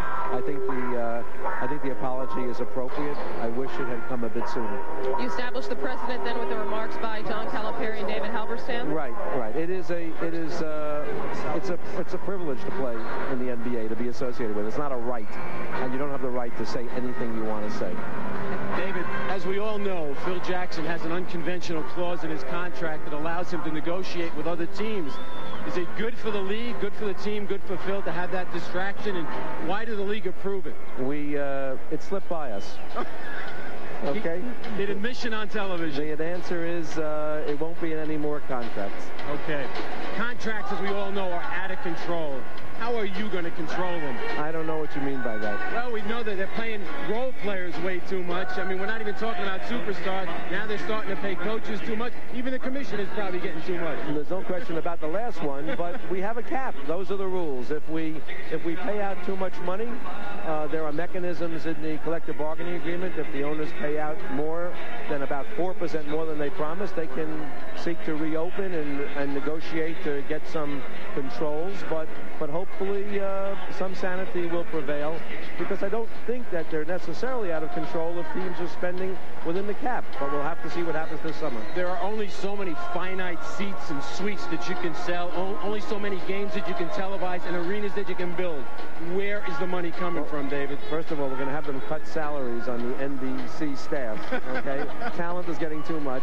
And then we're going to renegotiate the deal with our network partners that's coming up now. We're using technology. We're looking at the WNBA, and I guess most important, global. This game is being seen in 175 countries. The foreign press is all over, and just this month we opened up offices in, I guess, Barcelona, Singapore, and Taiwan. So there's going to be a lot more global business. I'll give up my 10% if you give up your 10%. Well, I don't know. We'll talk about it later, Pete. Commissioner Stern, thanks for joining us. We look forward to seeing you after the final for the opening weekend of the WNBA in Los Angeles. Another very big sporting event is taking place this weekend, the U.S. Open Golf Championship, which reached the halfway mark today. For a report, we go to Dick Enberg. Hannah All's calm now at historic Congressional Country Club after a second round today delayed over 2 hours by a lightning threat and rain, preventing nearly 40 players from finishing their second round. An early morning start to 21-year-old phenom Tiger Woods. His razor-sharp approaches produced 4 birdies in the first 7 holes. A 67, just 4 shots from the lead. Owned by Tom Lehman, the reigning British Open champion. He's in with a solid 70, 3 under for the championship. At 57, Jack Nicklaus became the oldest to ever make an Open cut. 71 today for Nicklaus. First-round leader Colin Montgomery staggered to a 76. He's with Woods at 1 over. Only 4 players are in the clubhouse playing 36 holes under par. So the second round incomplete. They'll finish early tomorrow morning prior to the start of the third round. NBC's 6 hours of coverage begins tomorrow at 12:30 Eastern, 9:30 Pacific. Now back to Chicago. Thanks, Dick. A weekend of Michael Jordan and Tiger Woods. It doesn't get much better than that. Halftime of Game 6, the Jazz are leading the Bulls by 7. We'll be back for the second half right after these messages from your local station. This has been the Prudential Halftime Report, brought to you by Prudential, bringing strength and stability to America's families through insurance, healthcare, real estate, and financial services. Every Saturday, Miss Parker's got it in for the Pretender. She's so mean and nasty. Talking about Miss Parker, don't you know? Don't you know? Where is he? Get him! Girl, you're so dangerous. You're so mean and evil, girl. Find him. Oh, why you got to be so bad? Why you got to be that way, girl? That's just the way I like it. This game is brought to you in part by Ameritech. You want to share a thought, set up an appointment, find an old friend, or learn a new fact. With Ameritech, you can do it all without a worry, because our reliable local network makes every connection work. And we do it all at the right price, with innovations like call packs. You can talk as long as you want for one low monthly price. At Ameritech, we make the local connection between people work. Stick with what works. Ameritech, your link to better communication. Scotty, you're at the big dance, the championship series. What are you thinking? Well, at Montgomery Ward, get a Maytag, GE, or Whirlpool with free ice maker. Your choice, $5.99. A GE or Whirlpool side-by-side, your choice is $9.99. Okay, a Panasonic 32-inch stereo color TV is only $7.49. What a team! Montgomery Ward. You can roll the back seat on a Dodge Caravan this way, that way, to the garage, out of the garage, every which way. Even the price is easy to handle. During During the National Dodge Sale, you'll find all kinds of great offers on Dodge Caravan, including up to $1,000 cash back to close the deal. Caravan, the new Dodge.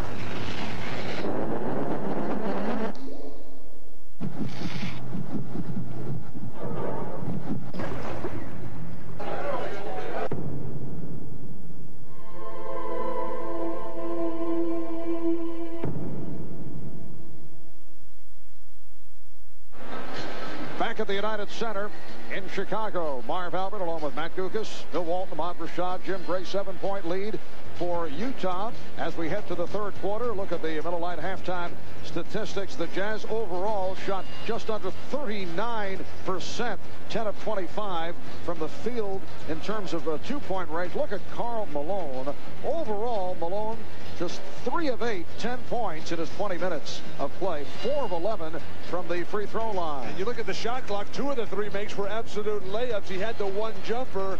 I don't think 11 shots is or 8 shots is enough for Karl Malone. And the Bulls overall at 34%. Look at that, 9 of 26 from two-point range, doing the job at the foul line, 2 of 6 from downtown. And Michael's pattern has been to have the strong second quarter, getting 12 of his 16 there. The other thing is he's had slow third quarters. So it's the Jazz 44 and the Bulls 37. Third quarter coming up.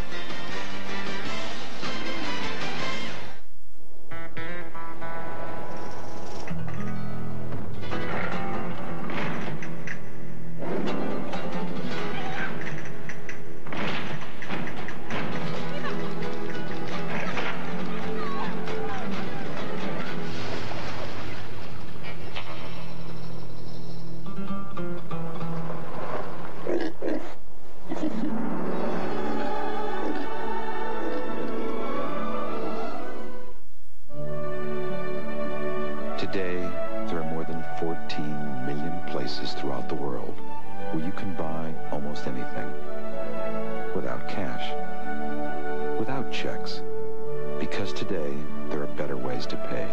Gold cards, platinum cards, debit cards, and corporate cards from MasterCard. MasterCard, the future of money. Of all the challengers he must face, none is so determined, so relentless, so diabolically ingenious as you. Taco Bell introduces the Unmasked Batman game. Just peel back Batman's mask to reveal Bruce Wayne, and you can win cash. One of millions of prizes, or even a Batmobile, instantly. Yeah! Only you can unmask Batman, only at Taco Bell. Your attention, please. Your attention, please. Come on, guys. Come on. Look at it.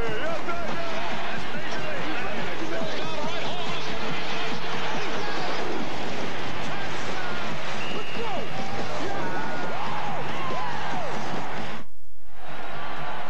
Welcome back to Chicago. I'm Jim Gray. As halftime winds down, I'm now joined by Larry Miller, the owner of the Utah Jazz. You sit in the meetings. You just heard halftime. What did Jerry Sloan say to the troops? Jerry said he liked the way we were setting the tempo, pushing the ball up the floor, stay aggressive, relax, and take your shots, especially from the free throw line. You make a good reporter. Thanks, Jim. All right, let's send it down to Ahmad Rashad. All right, thanks, Jim. Phil Jackson very upset at his team. Said they played horrible, no offensive rebounds, no movement in their offense, and more importantly, no intensity. They all hope to improve on all of that this second half. Marv? All right, thanks, Ahmad. 7-point Jazz lead. Third quarter getting underway. Utah Jazz trying to become the 7th team in the history of NBA Finals play to come back from a 3-2 deficit.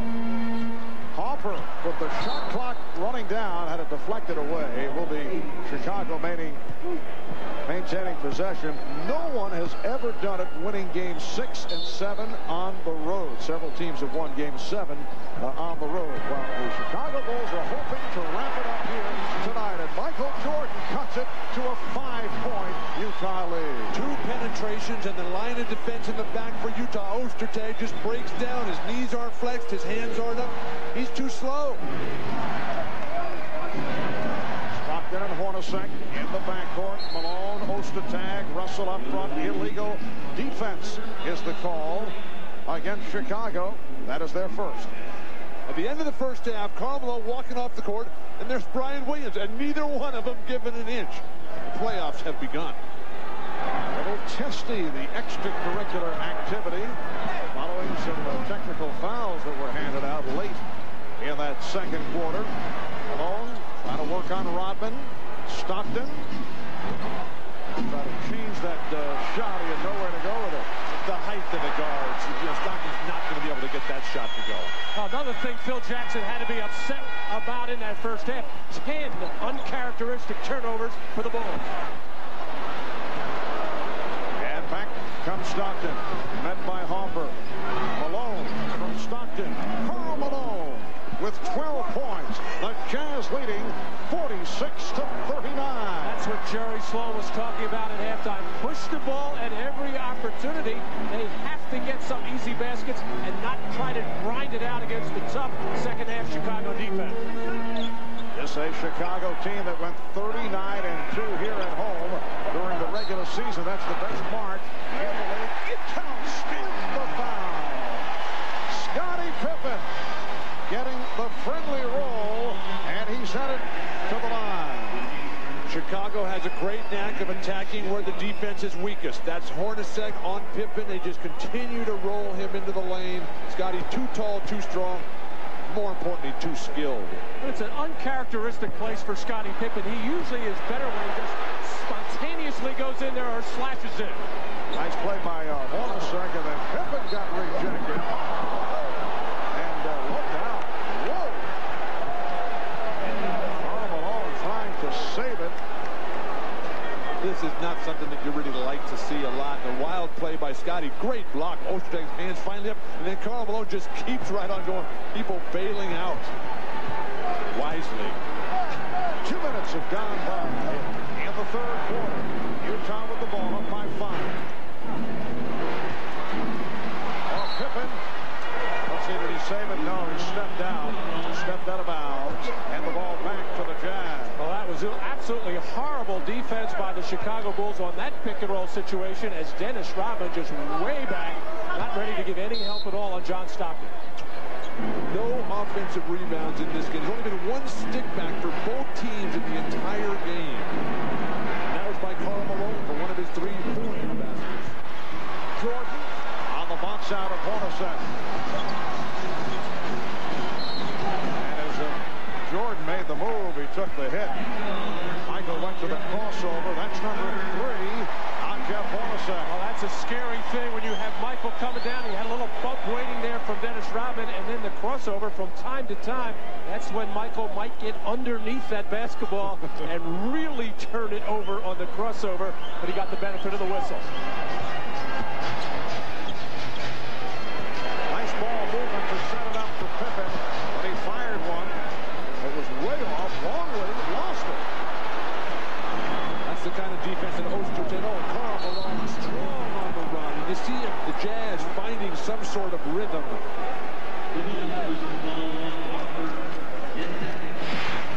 Karl Malone was struggling early, couldn't find the range on even the wide open shots. Then he goes to the fadeaway, which then he gets a pick and roll, steps back, finds the range on that jumper, and now he's had 2 very good offensive sequences on the right side of the court in the third. In fact, Karl Malone has hit his last 3 shots, just 4 of 11, though, at the foul line. Well, things may be turning for Karl Malone. I noticed that Karl, on the first free throw, usually hangs in there, stays with his shot, follows through. It's on the second one when he starts to back up as he releases the shot, and he's gotten some bad bounces that way. Malone hitting on both It's the Jazz 48 and the Bulls 41. Hopper and Jordan and the guards. Rodman with Pippen and Longley up front. Pippen, 3. And Ostertag able to get to the rebound. Terrible. Oh, the steal. And here's Jordan trying to put the move on Ostertag, and a foul is called. Foul committed by Russell. Scottie Pippen took a horrible three a couple of minutes ago from the left corner, forced one here, but then saw this one coming all the way like a free safety in football, and then all Ostertag can do is grab on and hold Michael Jordan. Never outlet cross court. Make the short one to the near side of the field. Now Jordan posting up and finishes with the fadeaway. So Michael Jordan has 20, and he's picked it up from the second quarter on. It is a 5-point Utah lead. Karl Malone also getting better. What separates Jordan is great defense, Scottie Pippen, and here comes Jordan. Jordan putting moves on Stockton. Jordan putting moves on Hornacek and going the distance.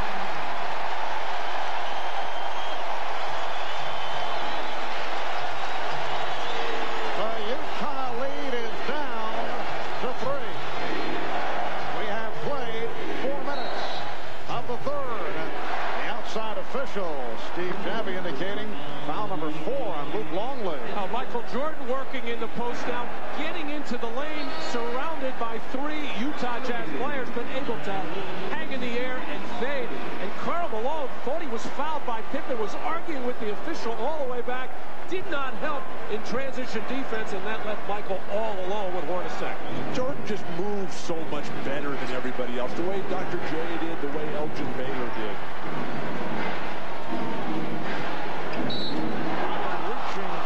Reaching in, trying to knock it away, but called for the foul. That's the second committed by Rodman. Well, Dennis Rodman has had his problems guarding Malone in the post in the first half. Second half's much improved.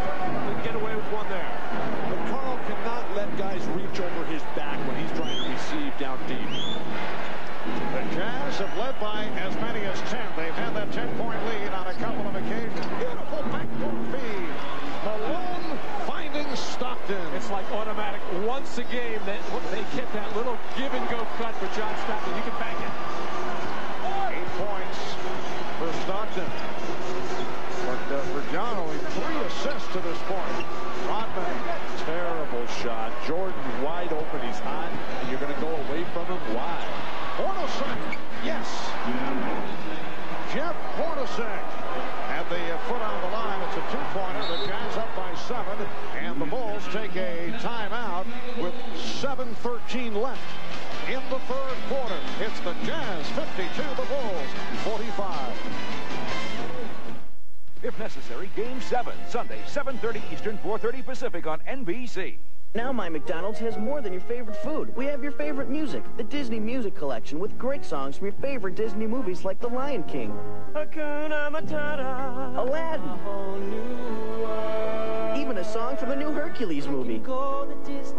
You can get a CD or cassette for under $4 when you buy a Happy Meal or any large sandwich. This is really good music! So hurry into My McDonald's before it's over.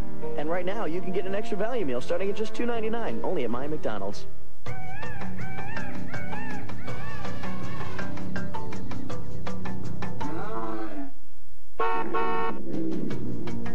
Even though Jeep Grand Cherokee Limited is more sophisticated, more refined, and more luxurious than ever,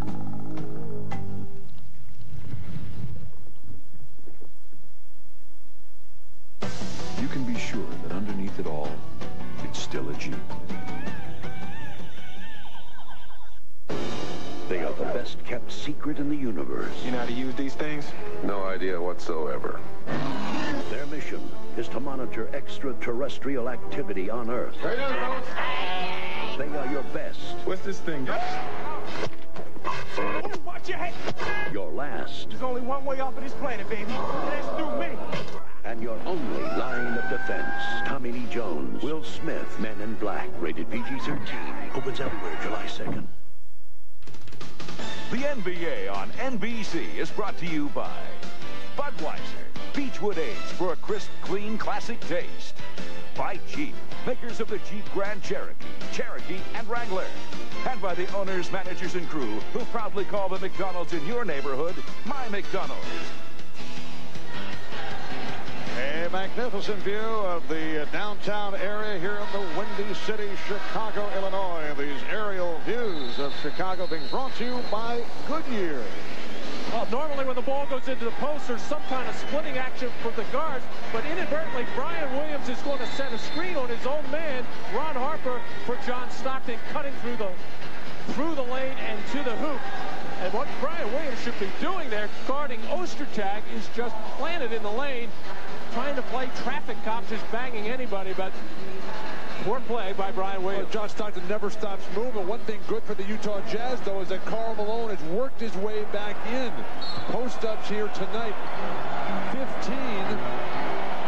What's killing the Bulls, though, is that only Scotty and Michael are playing. And Karl Malone beginning to show some signs here in the third quarter. Scottie Pippen able to slither his way in off the box out, and with the foul, it is on John Stockton. Reminder, NBC Sports will continue its coverage of the 97th U.S. Open. That's tomorrow, 12:30 p.m. Eastern, 9:30 in the West, right here on NBC. The British Open champion Tom Lehman with a one-stroke lead, but 4 strokes behind. A fellow by the name of Tiger Woods, who has played his way back into contention with a round of 67 today. Our coverage continues tomorrow, 12:30 Eastern, 9:30 a.m. Pacific, right here on NBC. Just under 7 minutes to go in the third quarter, and it's the Jazz by 5. Mark, Scottie Pippen and Michael Jordan have over 75% of the offense for Chicago. Rodman has 0 offensive rebounds. Just 7 for the entire series so far for Rodman. Last year in Seattle, he had 41 offense. Oh, what a beautiful play by Dennis Rodman. A drawback foul. Offensive foul on John Stockton. Well, Utah has had trouble with the pick and roll up here, and this is where Dennis Rodman plays it best. He actually made the little bump and the flop back. John Stockton agrees with me. How can John Stockton knock Dennis Rodman down? Dennis Rodman's in there battling with Karl Malone. Well, for Stockton, it's number 3. Here's Jordan putting moves on Russell. Resetting, firing. Rebounded by Ostertag. Well, one thing Chicago can do, give the ball to Brian Williams up around the top of the key elbows area. He can beat Ostertag off the dribble. He may not score, but it might enable Dennis Rodman to get his first offensive rebound or somebody else. Stockton, nicely done. Off the fake, John Stockton. He has 10 points. And it's all one-on-one for Chicago. It's Michael making his move, Scotty doing his, and everybody else standing there watching. Utah by 7. The Bulls have missed their last 5 shots. And some sloppy pass work. Jordan. Yes. He thought it was foul. How is that not a foul? Ostertag hammering down. The Jazz by 5. 5.5 remaining in the third quarter. And now the foul is called on Rodman in a animated conversation with Bennett Salvatore. That's 3 on Dennis. Terrific pass by Dennis Rodman as Michael Jordan had to hang in the air those extra couple of seconds as only he can, knowing he's in trouble with the 7'2" shot blocker, but he was just able to outlast Ostertag. And apparently they changed the foul call. It was not Rodman. Now they say Harper. So Harper is called for his third foul, and a substitution for the Bulls. Randy Brown has checked in for the first time with Howard Isley coming on for John Stockton. A lot of whistles here in the third quarter. Again, the call against Chicago. It's number 4 on Scottie Pippen. Michael Jordan controlling everything here for Chicago.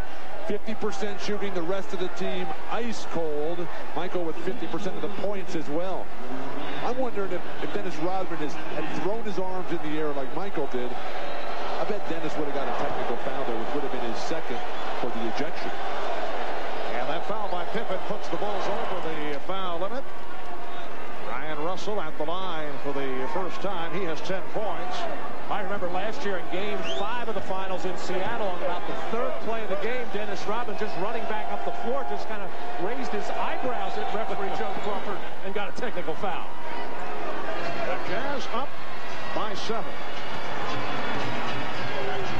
Utah has led by as many as 10. Here's Pippen. He got the step and foul.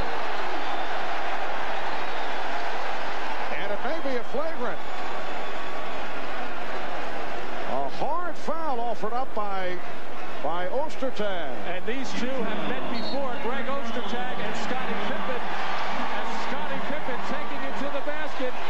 And that actually was a clean block. There may have been some contact along the way, but clearly Greg Ostertag got a good chunk of the ball, and it did not look like he was trying to take a hard foul on Scottie Pippen. I don't think this is a flagrant foul, man. I think this is a decent block. They hit in the head afterward, but the history between these two guys that you were mentioning, where Scottie had leg whipped him a little bit and some underneath the basket activity, and then Ostertag with a very hard foul that led into technical foul back in Utah. I would think more from the precautionary point of view from the officials looking to stop what might happen. So they called the flagrant. Jordan got the step and held by Russell. And for Utah, that is team foul number 5. So the Bulls are also going to the line. Chicago rediscovering what they found in Game 5 in Utah. Take the ball to the basket. When your offense is sluggish, the jump shots aren't going, drive to the goal, where you may either score in an offensive rebound or, more importantly, do this, get to the foul line. And Jordan is now 6 of 7 at the line. Michael Jordan, when they win, 40 attempts in 3 games, terrific average, not getting to the line at all in the losses. We were talking earlier about the dynamic duos in the history of the NBA. Well, the duo of Jordan and Pippen have accounted for 22 of the Bulls' last 25 points. It's a 4-point Jazz lead. Isley is playing for Stockton. Hornacek with the shot clock running down. And a foul, pushing foul on Jordan. That's his second. Barb, I like the substitution of Randy Brown here. Steve Kerr's not been getting it done. Now Randy comes in, and Isley has been playing so well that Phil Jackson thinking a little bit of defense here with Brown. Well, Phil Jackson went to that in an earlier game in Utah, went with the defense, realizing that Isley does a remarkable job for playing so few minutes, about 10 minutes a game, but when he comes in, rarely makes a mistake. Either he's been able to score or get the ball to the right people. And Isley has played so aggressively on the offensive end, and in those limited minutes, that's truly remarkable. And Hornacek shot just under 90% at the line this season. As you mentioned earlier, Bill, one of the great free throw shooters in the history of the league. 6-point Utah lead. Jordan shaking off Russell, going to the reverse. Rebounded by Williams. The Jazz 58 and the Bulls 54. That's what I mean about the penetration right now. Brian Russell cannot keep Michael Jordan from getting to the basket. Isley, will it count? No. Foul before the shot attempt. Even though this looks like a wild shot for some, I think everybody in the building expects it to go in. Michael hanging in the air, twisting, turning, spinning off the glass, but all eyes on Michael, enabling Brian Williams to get the offensive board. You see how Ostertag was a little off balance. Get the middle of your chest in front of the guy. Don't come in with the side. It gives you no chance to use either arm for the block. Randy Brown called for the foul to put Howard Isley at the line. 4:22 remaining in this third quarter. And the Jazz up by 5. Utah trying to tie the series, looking to extend to a 7th game here on Sunday night here at the United Center. And right here on NBC, the Bulls seeking to wrap it, looking for their 5th NBA title the last 7 years. Phil Jackson motioning, looking for some movement. Shot clock at 7. Jordan fires. Rebound Williams. Brian Williams rejected by Greg Ostertag. Rebound Rodman. And a foul against Utah. Michael, Dennis Rodman's first offensive the game, but a poor execution by the Chicago Bulls, taking way too much time to get the ball into the hands of Michael Jordan, who is right now is having his way with Brian Russell. And you may have seen some attempted chicanery. Scottie Pippen went to the free throw line knowing that it was Dennis Rodman who was fouled. Rodman hits the first. For Utah, though, to have Jordan shoot a wide-open three and to give up a weak-side offensive rebound is unacceptable. Karl Malone and Ostertag have to be dominant there. Rodman can't find the second. So the Jazz up 60 to 55. Rodman is first point, but he has done a good job off the boards. He has 8 rebounds. They double up on Isley. Ostertag, nice pass. Karl Malone from Greg Ostertag, and the Jazz have a 7-point advantage. They haven't been going to Karl, but he's been getting his numbers by running the floor and moving without the ball.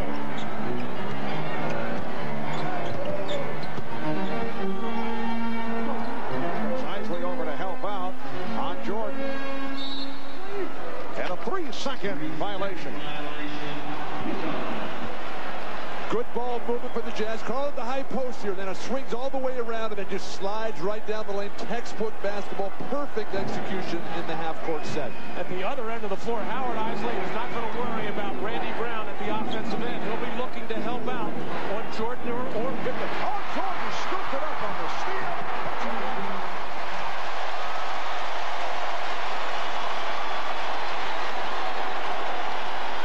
And the Bulls are hoping it gets the crowd going. The crowd has been quiet. They have not had much to cheer about. The level of play has not been at a high level. Jordan just going for steals on every play here.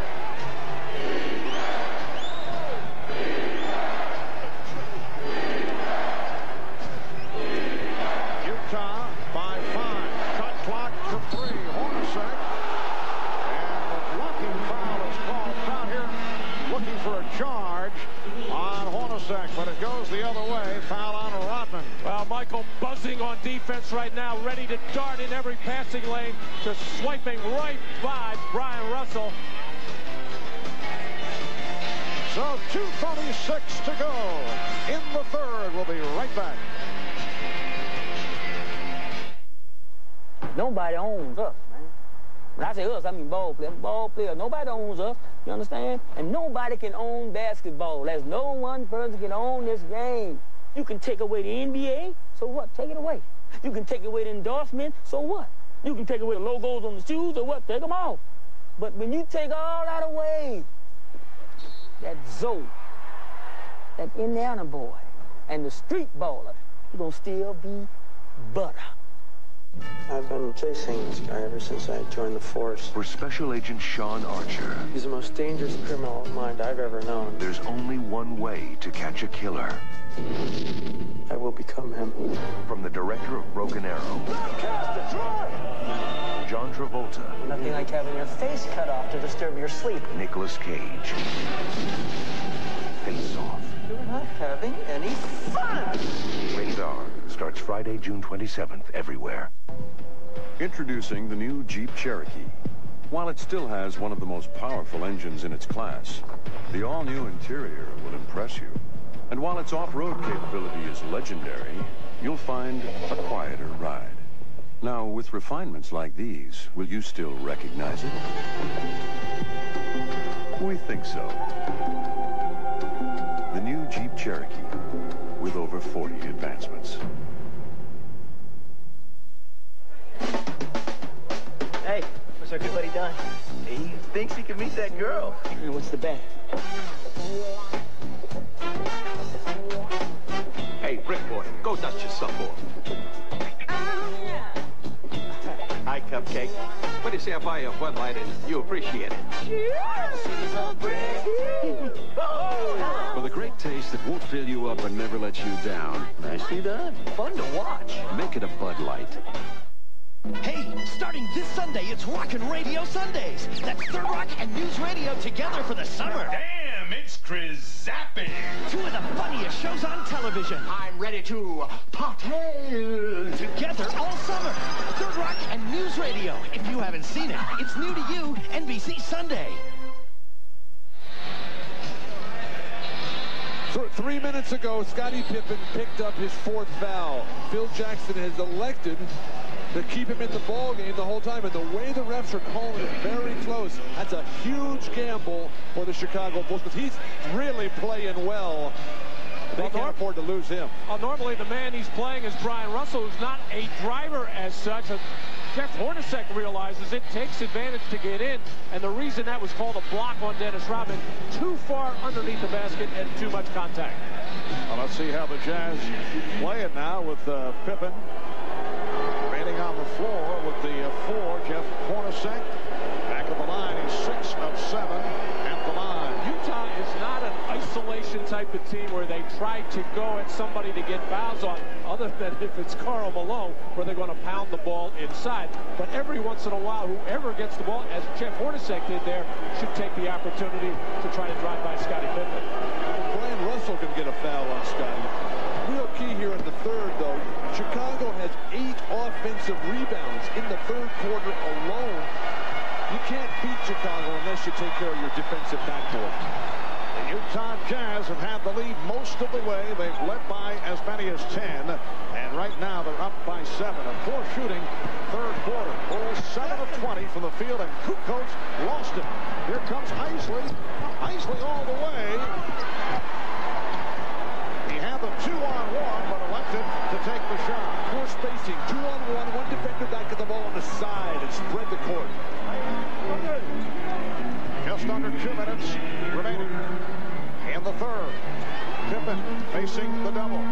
Shot clock at 5. And Joe Crawford with the whistle indicating illegal defense on Utah. Both coming down the middle of the court. When it's one defender back, you got to have the ball on the side. That makes the defender commit to the wing, and that allows you to pass the ball to the guy coming up the middle of the court. These teams get so few fast breaks, they don't get enough practice at it. I've never seen teams just do not want to get out and run.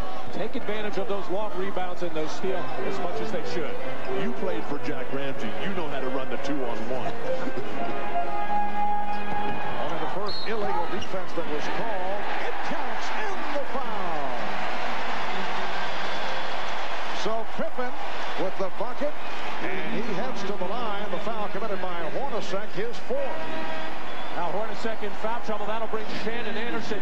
Terrific position this time by Scottie Pippen. The drop step and able to avoid any double team that was about to come down, as Howard Isley continues to be the rover defensively, not worried at all about Randy Brown as an offensive player. Hornacek to the bench with 4, but as I'm watching Scottie play right now, a good time for a flop against him to try to pick up his 5th foul. Chicago comes with the press after the made free throw. They go to the trap, and it succeeds. Apparently a foul call. Looked like they came up with a steal, but Randy Brown reaching in, and it led to the whistle. Both teams have been over the limit for some time here in the 3rd quarter. The Jazz, in fact, have hit on their last 11 free throws after a poor start at the line. That by virtue of the problems that Karl Malone was having at the line at the start. So Shannon Anderson, the rookie out of Georgia, will shoot a pair. He's 3 of 4 at the foul line.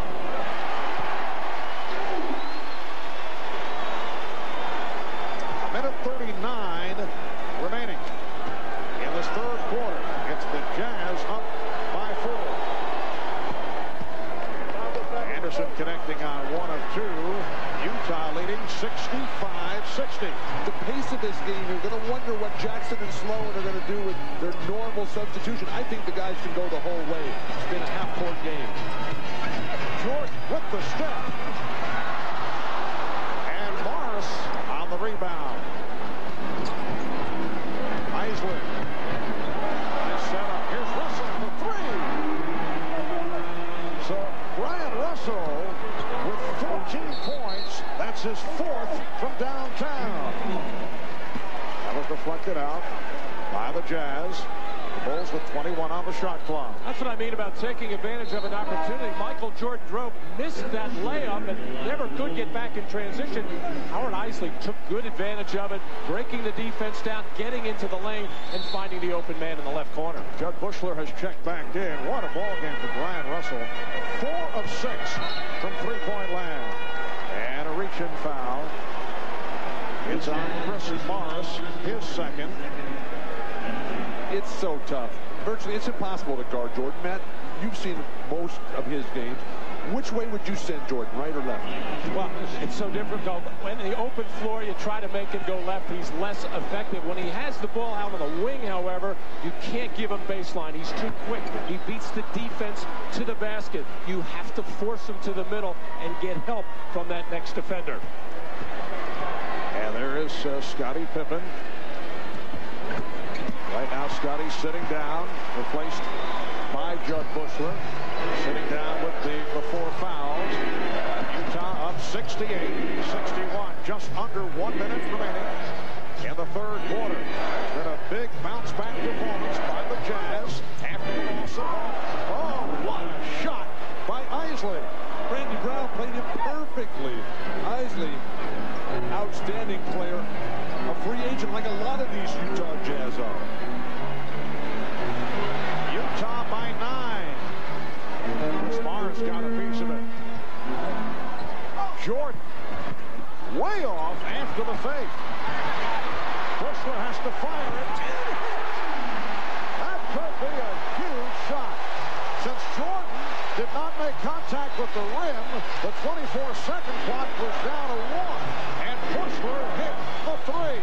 The Jazz now leading 70-64. We come up on 10 seconds left in the third quarter. Eisley kept alive by Morris. That's the end of the third quarter.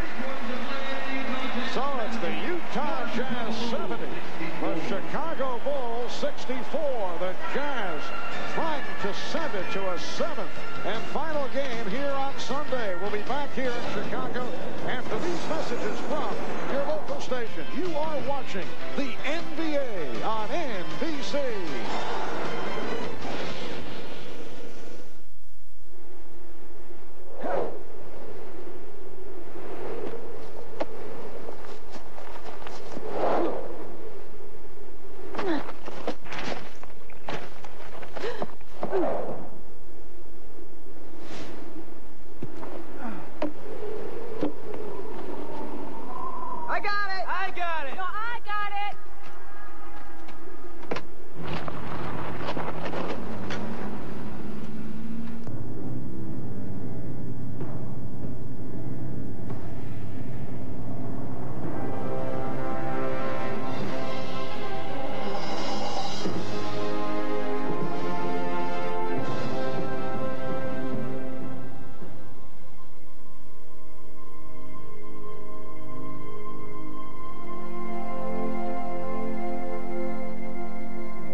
This season's NBA champions in the official 1996-97 NBA championship video. It's the ultimate collectible sports video that features the new NBA champions' greatest moments, plus exclusive interviews and behind-the-scenes footage you'll find no place else. The official NBA championship video will be in stores starting July 11th, or order it now by calling 1-800-961-7337. New from NBA Video. America's most watched news magazine, Dateline, now on Monday. This game is brought to you in part by your local Ford dealer. Scotty, you're at the big dance, the championship series. What are you thinking? Well, at Montgomery Ward, get a Maytag, GE, or Whirlpool with free ice maker. Your choice, $5.99. A GE or Whirlpool side-by-side, your choice is $9.99. Okay, a Panasonic 32-inch stereo color TV is only $7.49. What a team, Montgomery Ward. What's the matter? I win! Coming through.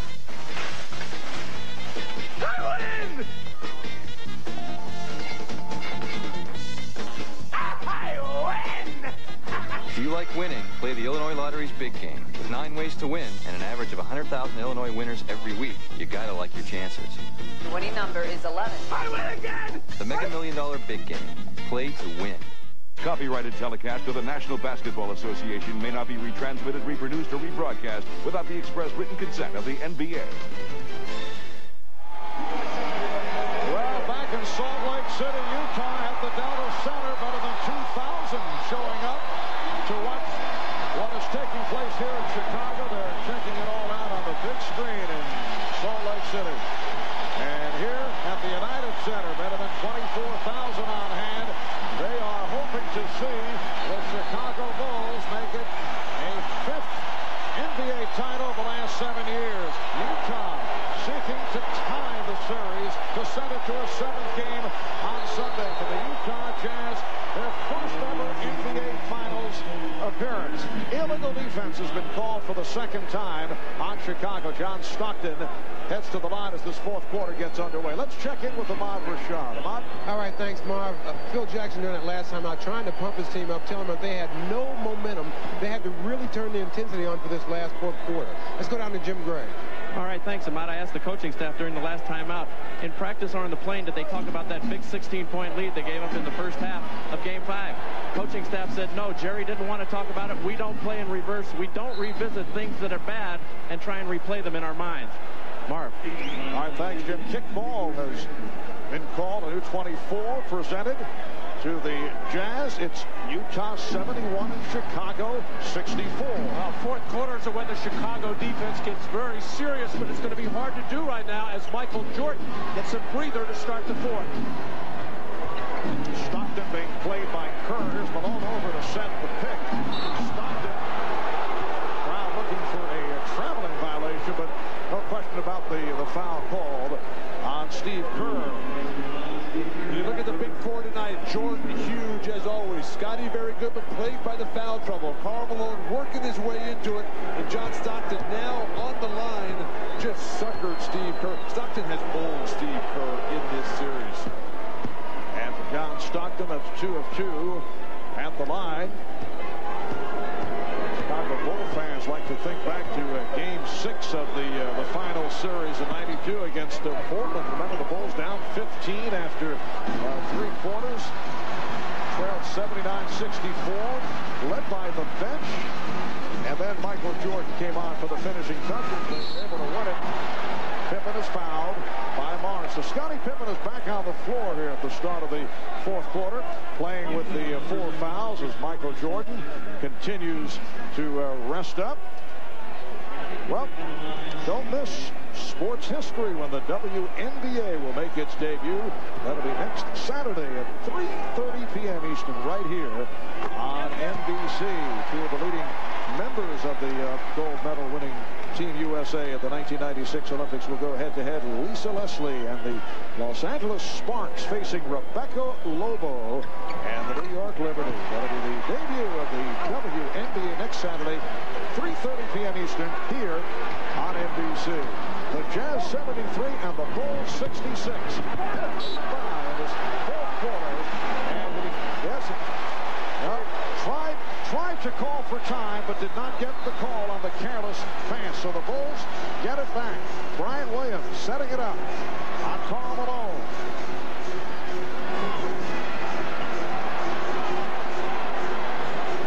Here's Kerr on a quick release.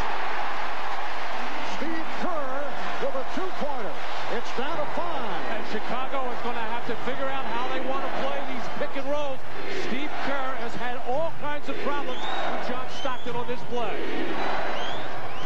Minute and a half gone by in the 4th. Anderson way off after the setup by Stockton. Pippen for 3. Yes. Utah needs a timeout. The Bulls are within 2. And Jerry Sloan will talk it over.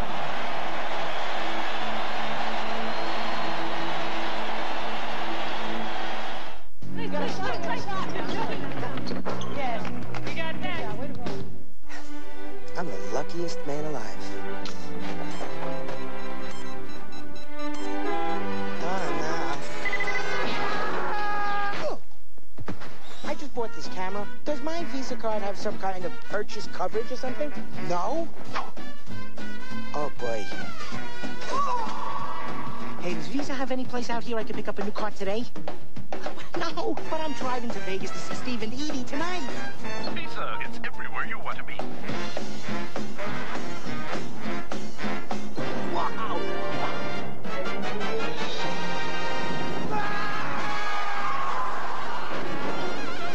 What was that? Visa says they're everywhere, but American Express helps you with just about everything. Okay, yeah. You think we should get help? Nope, I got it. So you can always do more. Unbelievable. Unbelievable. 1 out of every 5 black men died before they reached the age of 25. That was Benji's number. Benji was the first in Chicago history to ever be named top high school player in the nation, right before he was gunned down. But you know what? Benji's not dead. Benji's spirit lives on in every jump shot. Remember, shoot over brothers, not at them. What four-letter word was everyone screaming in this tiny Los Angeles club on June 4th? Bush.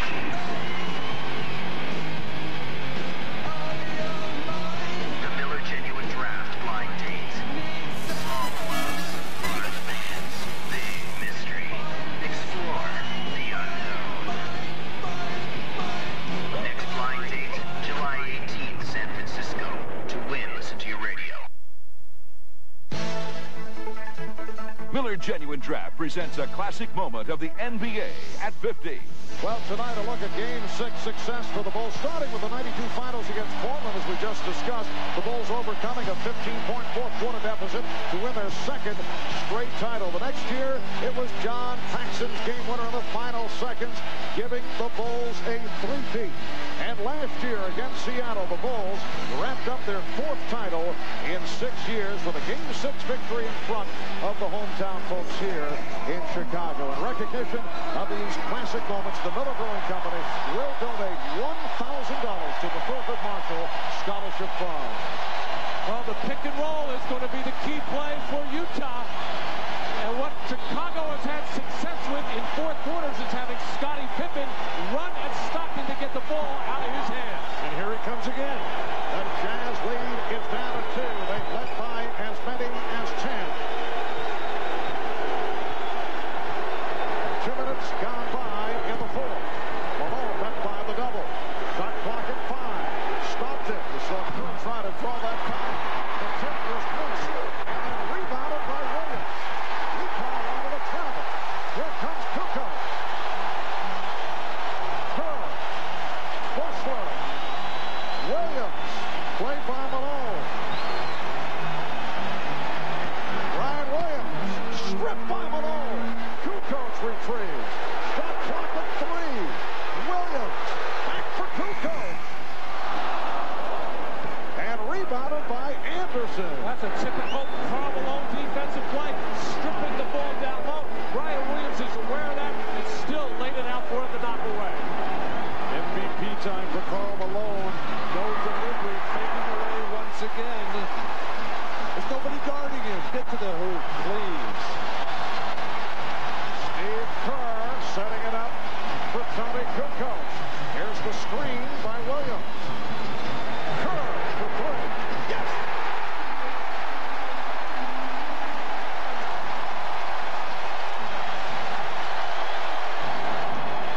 The Chicago Bulls have taken the lead for the first time since the opening minute when they led 2-0.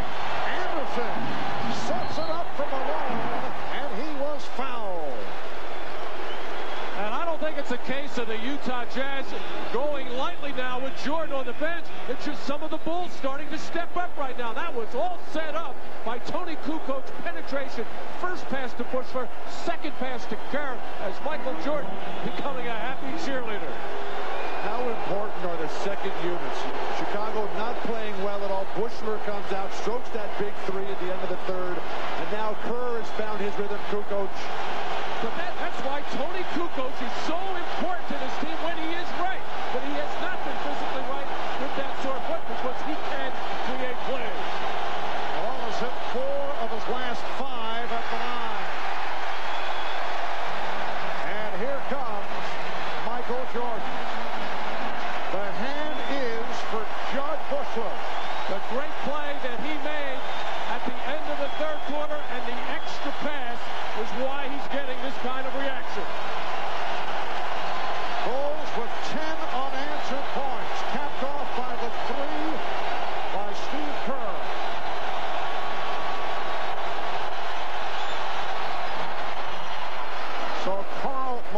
converts 1 of 2, and he's tied the game at 74. 8.5 minutes remaining in the fourth quarter. I don't think Kukoc could guard Hornacek down there deep. The other way around, excuse me. A curve for 3. And last touch by Williams. It will be Utah ball. The Bulls trailed by 9 in the opening minute of the fourth quarter. They began to pick it up late in the third. They trailed by as many as 10. First half. The game is tied at 74. Malone. Yes. Karl Malone got the roll. So Malone has picked it up in the second half. Now has 19, and Utah leads by 2. Scottie Pippen gun shy to come down and double team Malone. He got hurt a couple of times in the first half and enables Malone to get in the lane. Oh, Jordan had the step and then was stripped. It will be Chicago ball. Karl Malone in the hoop. We've been chastising him for fading away. This time he rolls right in and gets the friendly bounce. Finally.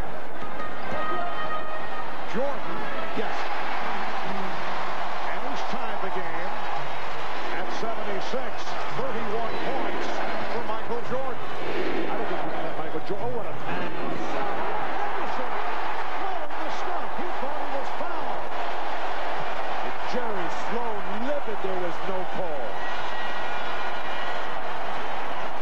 Jordan being played now by Hornacek. Goes right at him. Beats him off the dribble. And then lost his balance. And the ball kicked out of bounds. The last touch by the Jazz. Well, what would have been so important about that last play as Scottie Pippen got caught peeking at Karl Malone, his man back cut, and he blocked the shot from behind. It would have been Scottie Pippen's 5th foul. Here comes Pippen on Shannon Anderson from behind. All ball.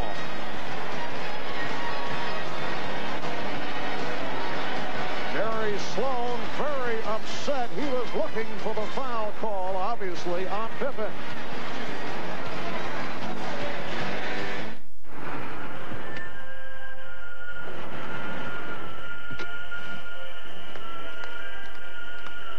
Strangers in the night, exchanging glances, wandering in the night. What were the chances we'd be sharing love before the night was through? Strangers in the night, two lonely people. We were strangers in the night, up to the moment when we said our first hello. Little did we know, love was just a glance away, a warm embracing dance away. Doody-dooby-doo,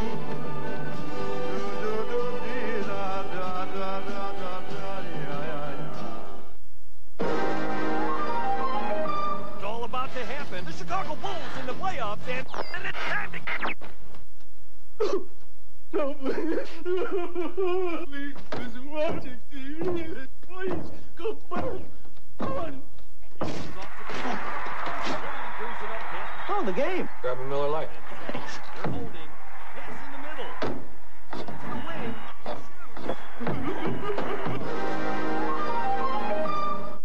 Day 2, Masters champion Tiger Woods roared back into contention with a sizzling 67. But 96 Player of the Year Tom Lehman, 94 U.S. Open champion Ernie Els, and more stand in his way.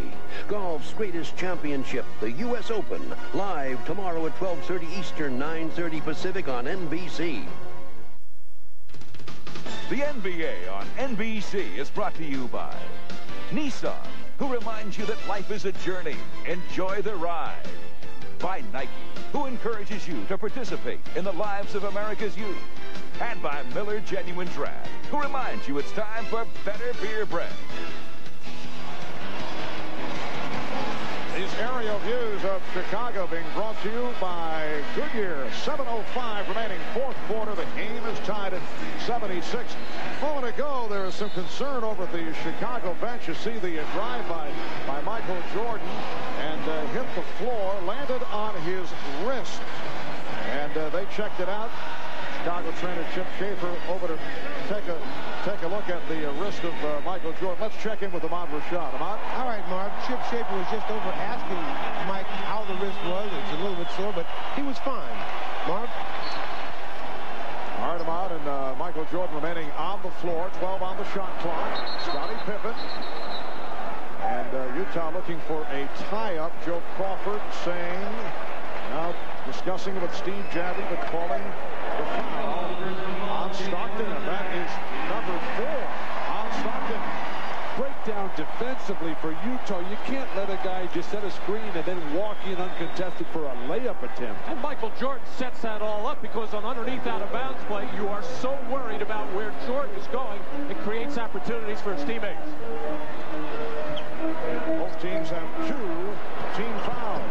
Jordan on the pull-up. And rebounded by Russell. Well, they made a change on that foul. It's Hornacek, not Stockton. Here's Hornacek firing. Yes, a 3 for Jeff Hornacek, who now has 5 fouls. So Hornacek with 5 and Stockton with 3. And the Jazz up 79-76. And deflected out of bounds. Last touch by Russell. So it will be Chicago ball. Look at the foul rundown. 5 on Hornacek, 4-piece on Longley, Pippen, and Williams. Jordan. You can't just open up the floodgates. Well, there's no shot blocker in there. The whole weak side defense had their back turned. As Michael has been thinking, take the ball to the basket. You better have some help in there. It is a 1-point Utah lead. 33 for Jordan. Anderson got the step. And Pippen had a kind of pullback. Did not want to pick up number 5. Matt pointed out earlier that Scotty's just chasing that ball all the time. So who's ever matched up with Scotty can get wide open. Jordan. And Malone trying to keep it alive. Knocked it out of bounds. So it will be Chicago maintaining possession. Michael Jordan just able to overpower Shandon Anderson. Nothing Hornacek could do. He's playing with 5 personal fouls. Karl Malone not a shot blocker up high, had his back turned anyway. Delay of game was just called on the Jazz.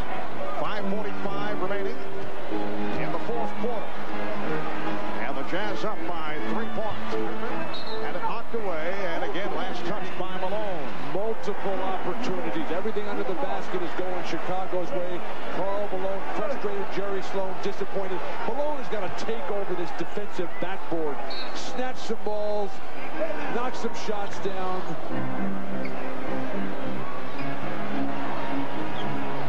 Kukoc, played by Hornacek, who has 5 fouls. Kukoc goes around Hornacek. Oh, that's what Tony Kukoc can do.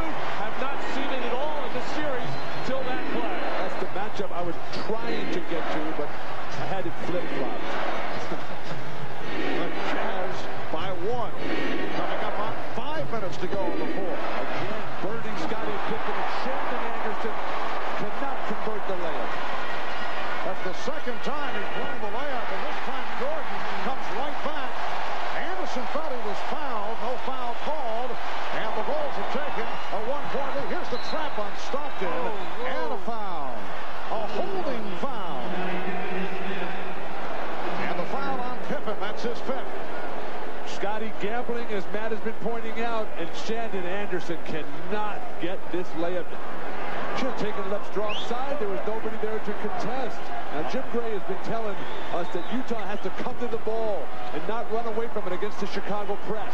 What do you do with Pippen? You keep him on the floor here. 4 minutes, 40 seconds remaining. He looked over at the bench. Kukoc on the intercept.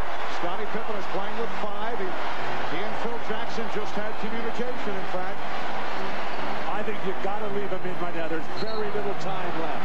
And the foul on Russell.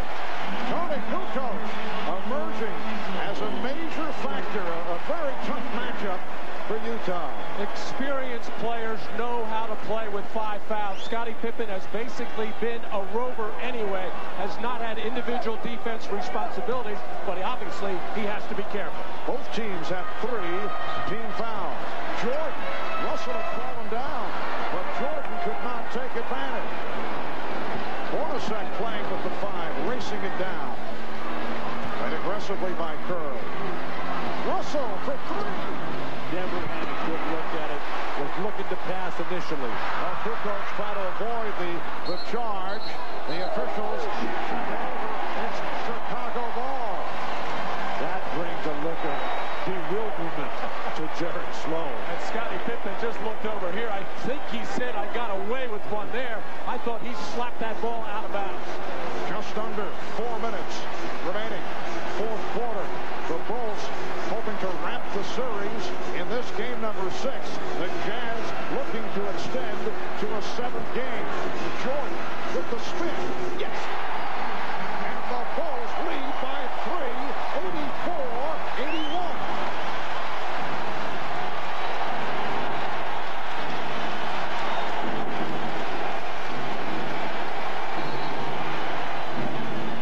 A whistle. Bennett Salvatore calling the foul. Let's see.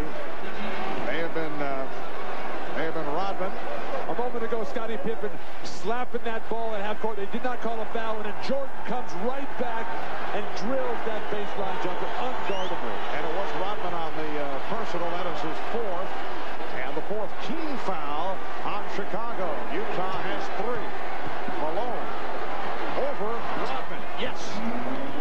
So Karl Malone with a big bucket as we come up on 3 minutes remaining in the 4th quarter. The Bulls lead by 1. Well, Karl is battling much harder for that low post position in this game than in last, and Rodman can't handle him inside. But Karl can't get the defensive rebound. However, Joe Crawford with the call against Utah. As Michael Jordan was sent to the floor by Karl Malone. That's 3 on Malone. Timeout taken with 2:55 to go in the 4th. This summer, The president's plane has been hijacked. while the world holds its breath, Nobody does this to the United States.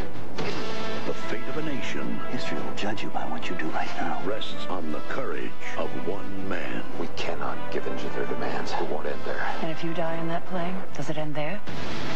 Harrison Ford. Get off my plane! Air Force One. This film is not yet rated. Opens everywhere July 25th. I can't believe they went with the frogs. Our audition was flawless. We did the look. Huh? We did the tongue thing. That was great. Frogs sell beer. That's it, man. #1 rule of marketing. The Budweiser Lizards. We could have been huge. Hey, there'll be other auditions. Oh, yeah, for what? This was Budweiser, buddy. No. This was big. Those frogs are gonna pay. Let it go, Louie. Let it go. If it were a guy's world, this would be your 9 to 5. French fries would be considered a 4th food group. And you'd be so cool, you'd never sweat. But in the real world, guys sweat 40% more than women. Guys need the protection of Speed Stick Gel. No other gel keeps you drier, cooler, or more protected in this world. Or the world where this is a career goal. Speed Stick Gel. It's just for the guys. Later on an all-new Tonight Show, Jay's got Batman and Robin's Elle Macpherson. I'm a bat babe. I'll say. And look what else she can do. Plus, Iron Jay knows all. Can you tell me the difference between yoga and Tai Chi? I think Tai Chi's a little spicier, isn't it? And them hogs is out of control. Then Conan's got Spike Lee, NBC tonight. Well, no surprises here. Michael Jordan has been the man in the 4th quarter. So far in this one, 8 points as he drives by Shannon Anderson. Pulls up too quickly over Hornacek, and then a turn-away jump shot over Brian Russell as Michael Jordan wants that ball in his hands.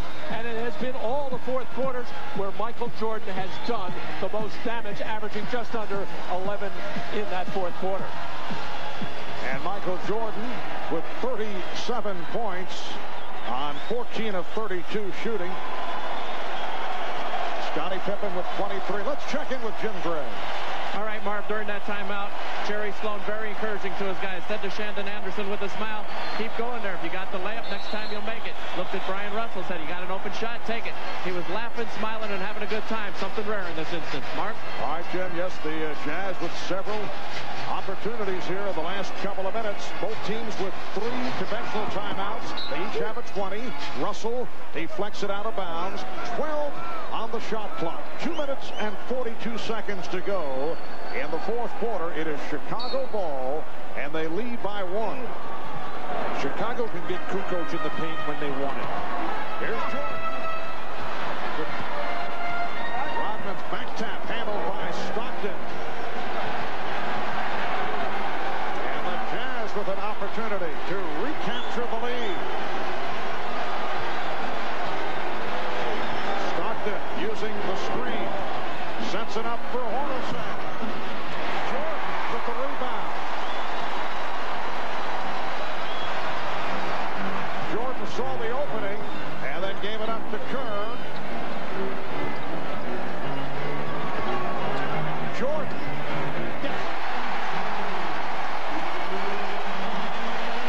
The Bulls 86 and the Jazz 83. How you respond to pressure, that's going to determine this game. It's been Jordan Hughes so far. Now it's Karl Malone's time to battle the MVP. Well, Hornacek got to save that pass. Russell for 3. An enormous shot by Brian Russell. He's 5 of 8 from downtown. He's tied the game at 86. Terrific job by Jeff Hornacek just to get rid of the ball, get it out to Shandon Anderson, who doesn't want to shoot it, but got it to somebody who will. A minute and a half left in the fourth. Pippen. Scottie Pippen on the follow. And the tip missed by Rodman. Gathered in by Stockton. Stockton checking with Jerry Sloan at the bench. 1:15 remaining. The Jazz desperately trying to stay alive to send it to a 7th and deciding game. Oh, not able to hit. We come up on 1 minute remaining in the fourth quarter. The game is tied at 86. Jordan with the step. Jordan not able to hit. He thought he was fouled. And it's Utah ball with 45 seconds to go in the fourth. And finally a defensive rebound for Karl Malone. The shot clock's in their favor if they play it smart. 10 on the 24. Stockton getting the screen. Stockton with the pass, finding Anderson. The miss on a reverse. And a timeout is called by Chicago. But Jerry Sloan showing unbelievable confidence in the rookie Shandon Anderson, doing a good job defensively, having a nightmare at the offensive end.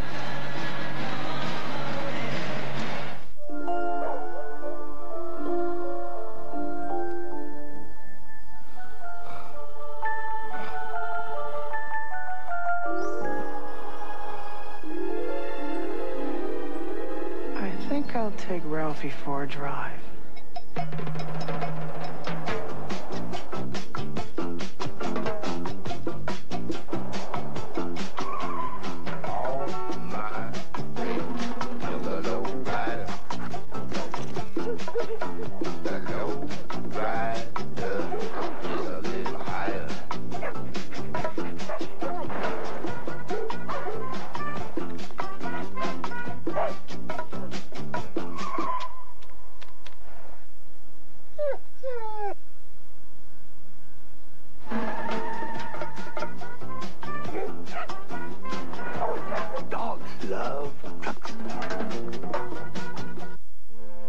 In good times and bad, for better, for worse, for richer, for poorer, for auto, for home, for life insurance. It's reassuring to know there's someone you can talk to, someone who knows life is full of surprises and can help you prepare for them. Being in good hands is the only place to be.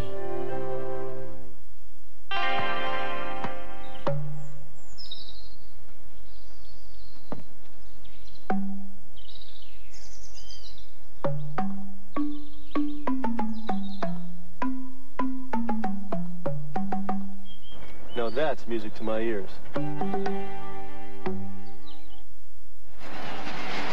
Shannon Anderson having all kinds of trouble around the basket, going up for the shot. And keep an eye on Scottie Pippen. He is going to touch the rim right there before that shot is even completed. He's actually grabbed it. Jerry Sloan all over the officials wanting a goaltend there. Steve Javie just came over and explained, saying the official said that ball had no chance to go in, wasn't involved in the shot, no goaltend. And Scottie hit the rim and then just put his hand on it. He didn't hang on it. The ball had no chance to go in, and the grab didn't affect the shot. Let's check in with Ahmad over at the Chicago bench. All right, Marv, no surprise. During that timeout, Michael Jordan kept saying over and over, give it to me, give it to me. So he will be isolated. Let's go down to Jim Gray. All right, Ahmad. Well, Jerry Sloan was saying, don't run away from Michael. Stay with him this time. Whatever you do, stay with him. If you're picked off him, get right back to him. Marv? All right, Jim, 25 seconds in regulation. Game tied at 86. 4-second differential between the 24-second clock and the game clock. It is Michael Jordan time. Scottie Pippen looking for Michael Jordan. Checks the clock. 5 on the 24. Here's Jordan. Did not have the shot. Kerr does it. 5 seconds remaining in the fourth quarter. The Jazz take a timeout.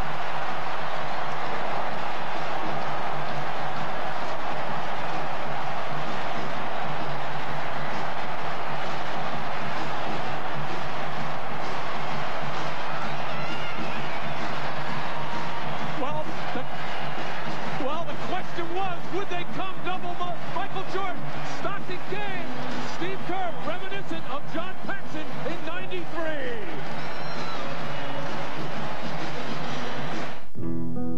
Living needs allows you to access most of the death benefit while you are living.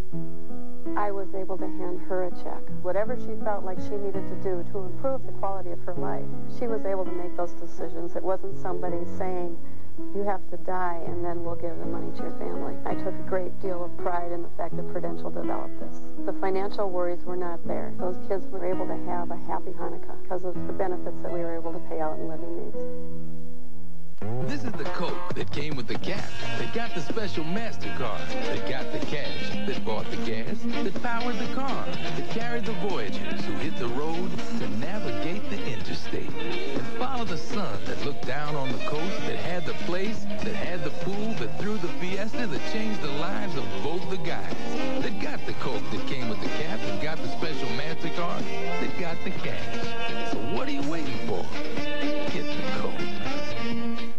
We've been working hard all year to bring the championship back to Chicago. Now to 1. Here's Jordan. We're not there yet, so we'll still count on all of your support. Nice throw by Jordan, and it's tipped home by Rodman. Just like last time, we're all in this together. If we win, celebrate our achievements with style and dignity. This is Chicago's moment to shine. Let's show the world how to do it right.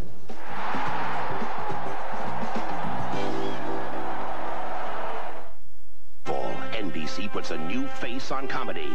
Actually, 3 new faces. Well, actually, their faces aren't new. It's more... Just tell them who they are! I don't want to know. Yes, I do. Who is she? I don't want to know. I do. Kirstie Alley, Tony Danza, and, what's her name? Hello? Jenny McCarthy. 3 comedies that'll make the other networks say... Well, Steve Kerr with 7 of his 9 points in the fourth quarter. You'll recall he missed a very important shot in Game 4 that led to the Chicago loss to Utah. Remember the statement from Charles Barkley about a month ago?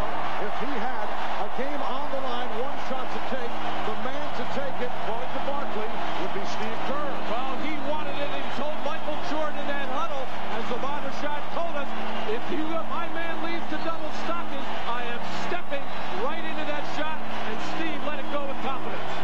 Now the question is, how will the Jazz play it? You look for the best possible shot, you look for the 3, you look for the 2. On the move, go with either Stockton, preferably on the move to set up Brian Russell or Shandon Anderson. Well, Russell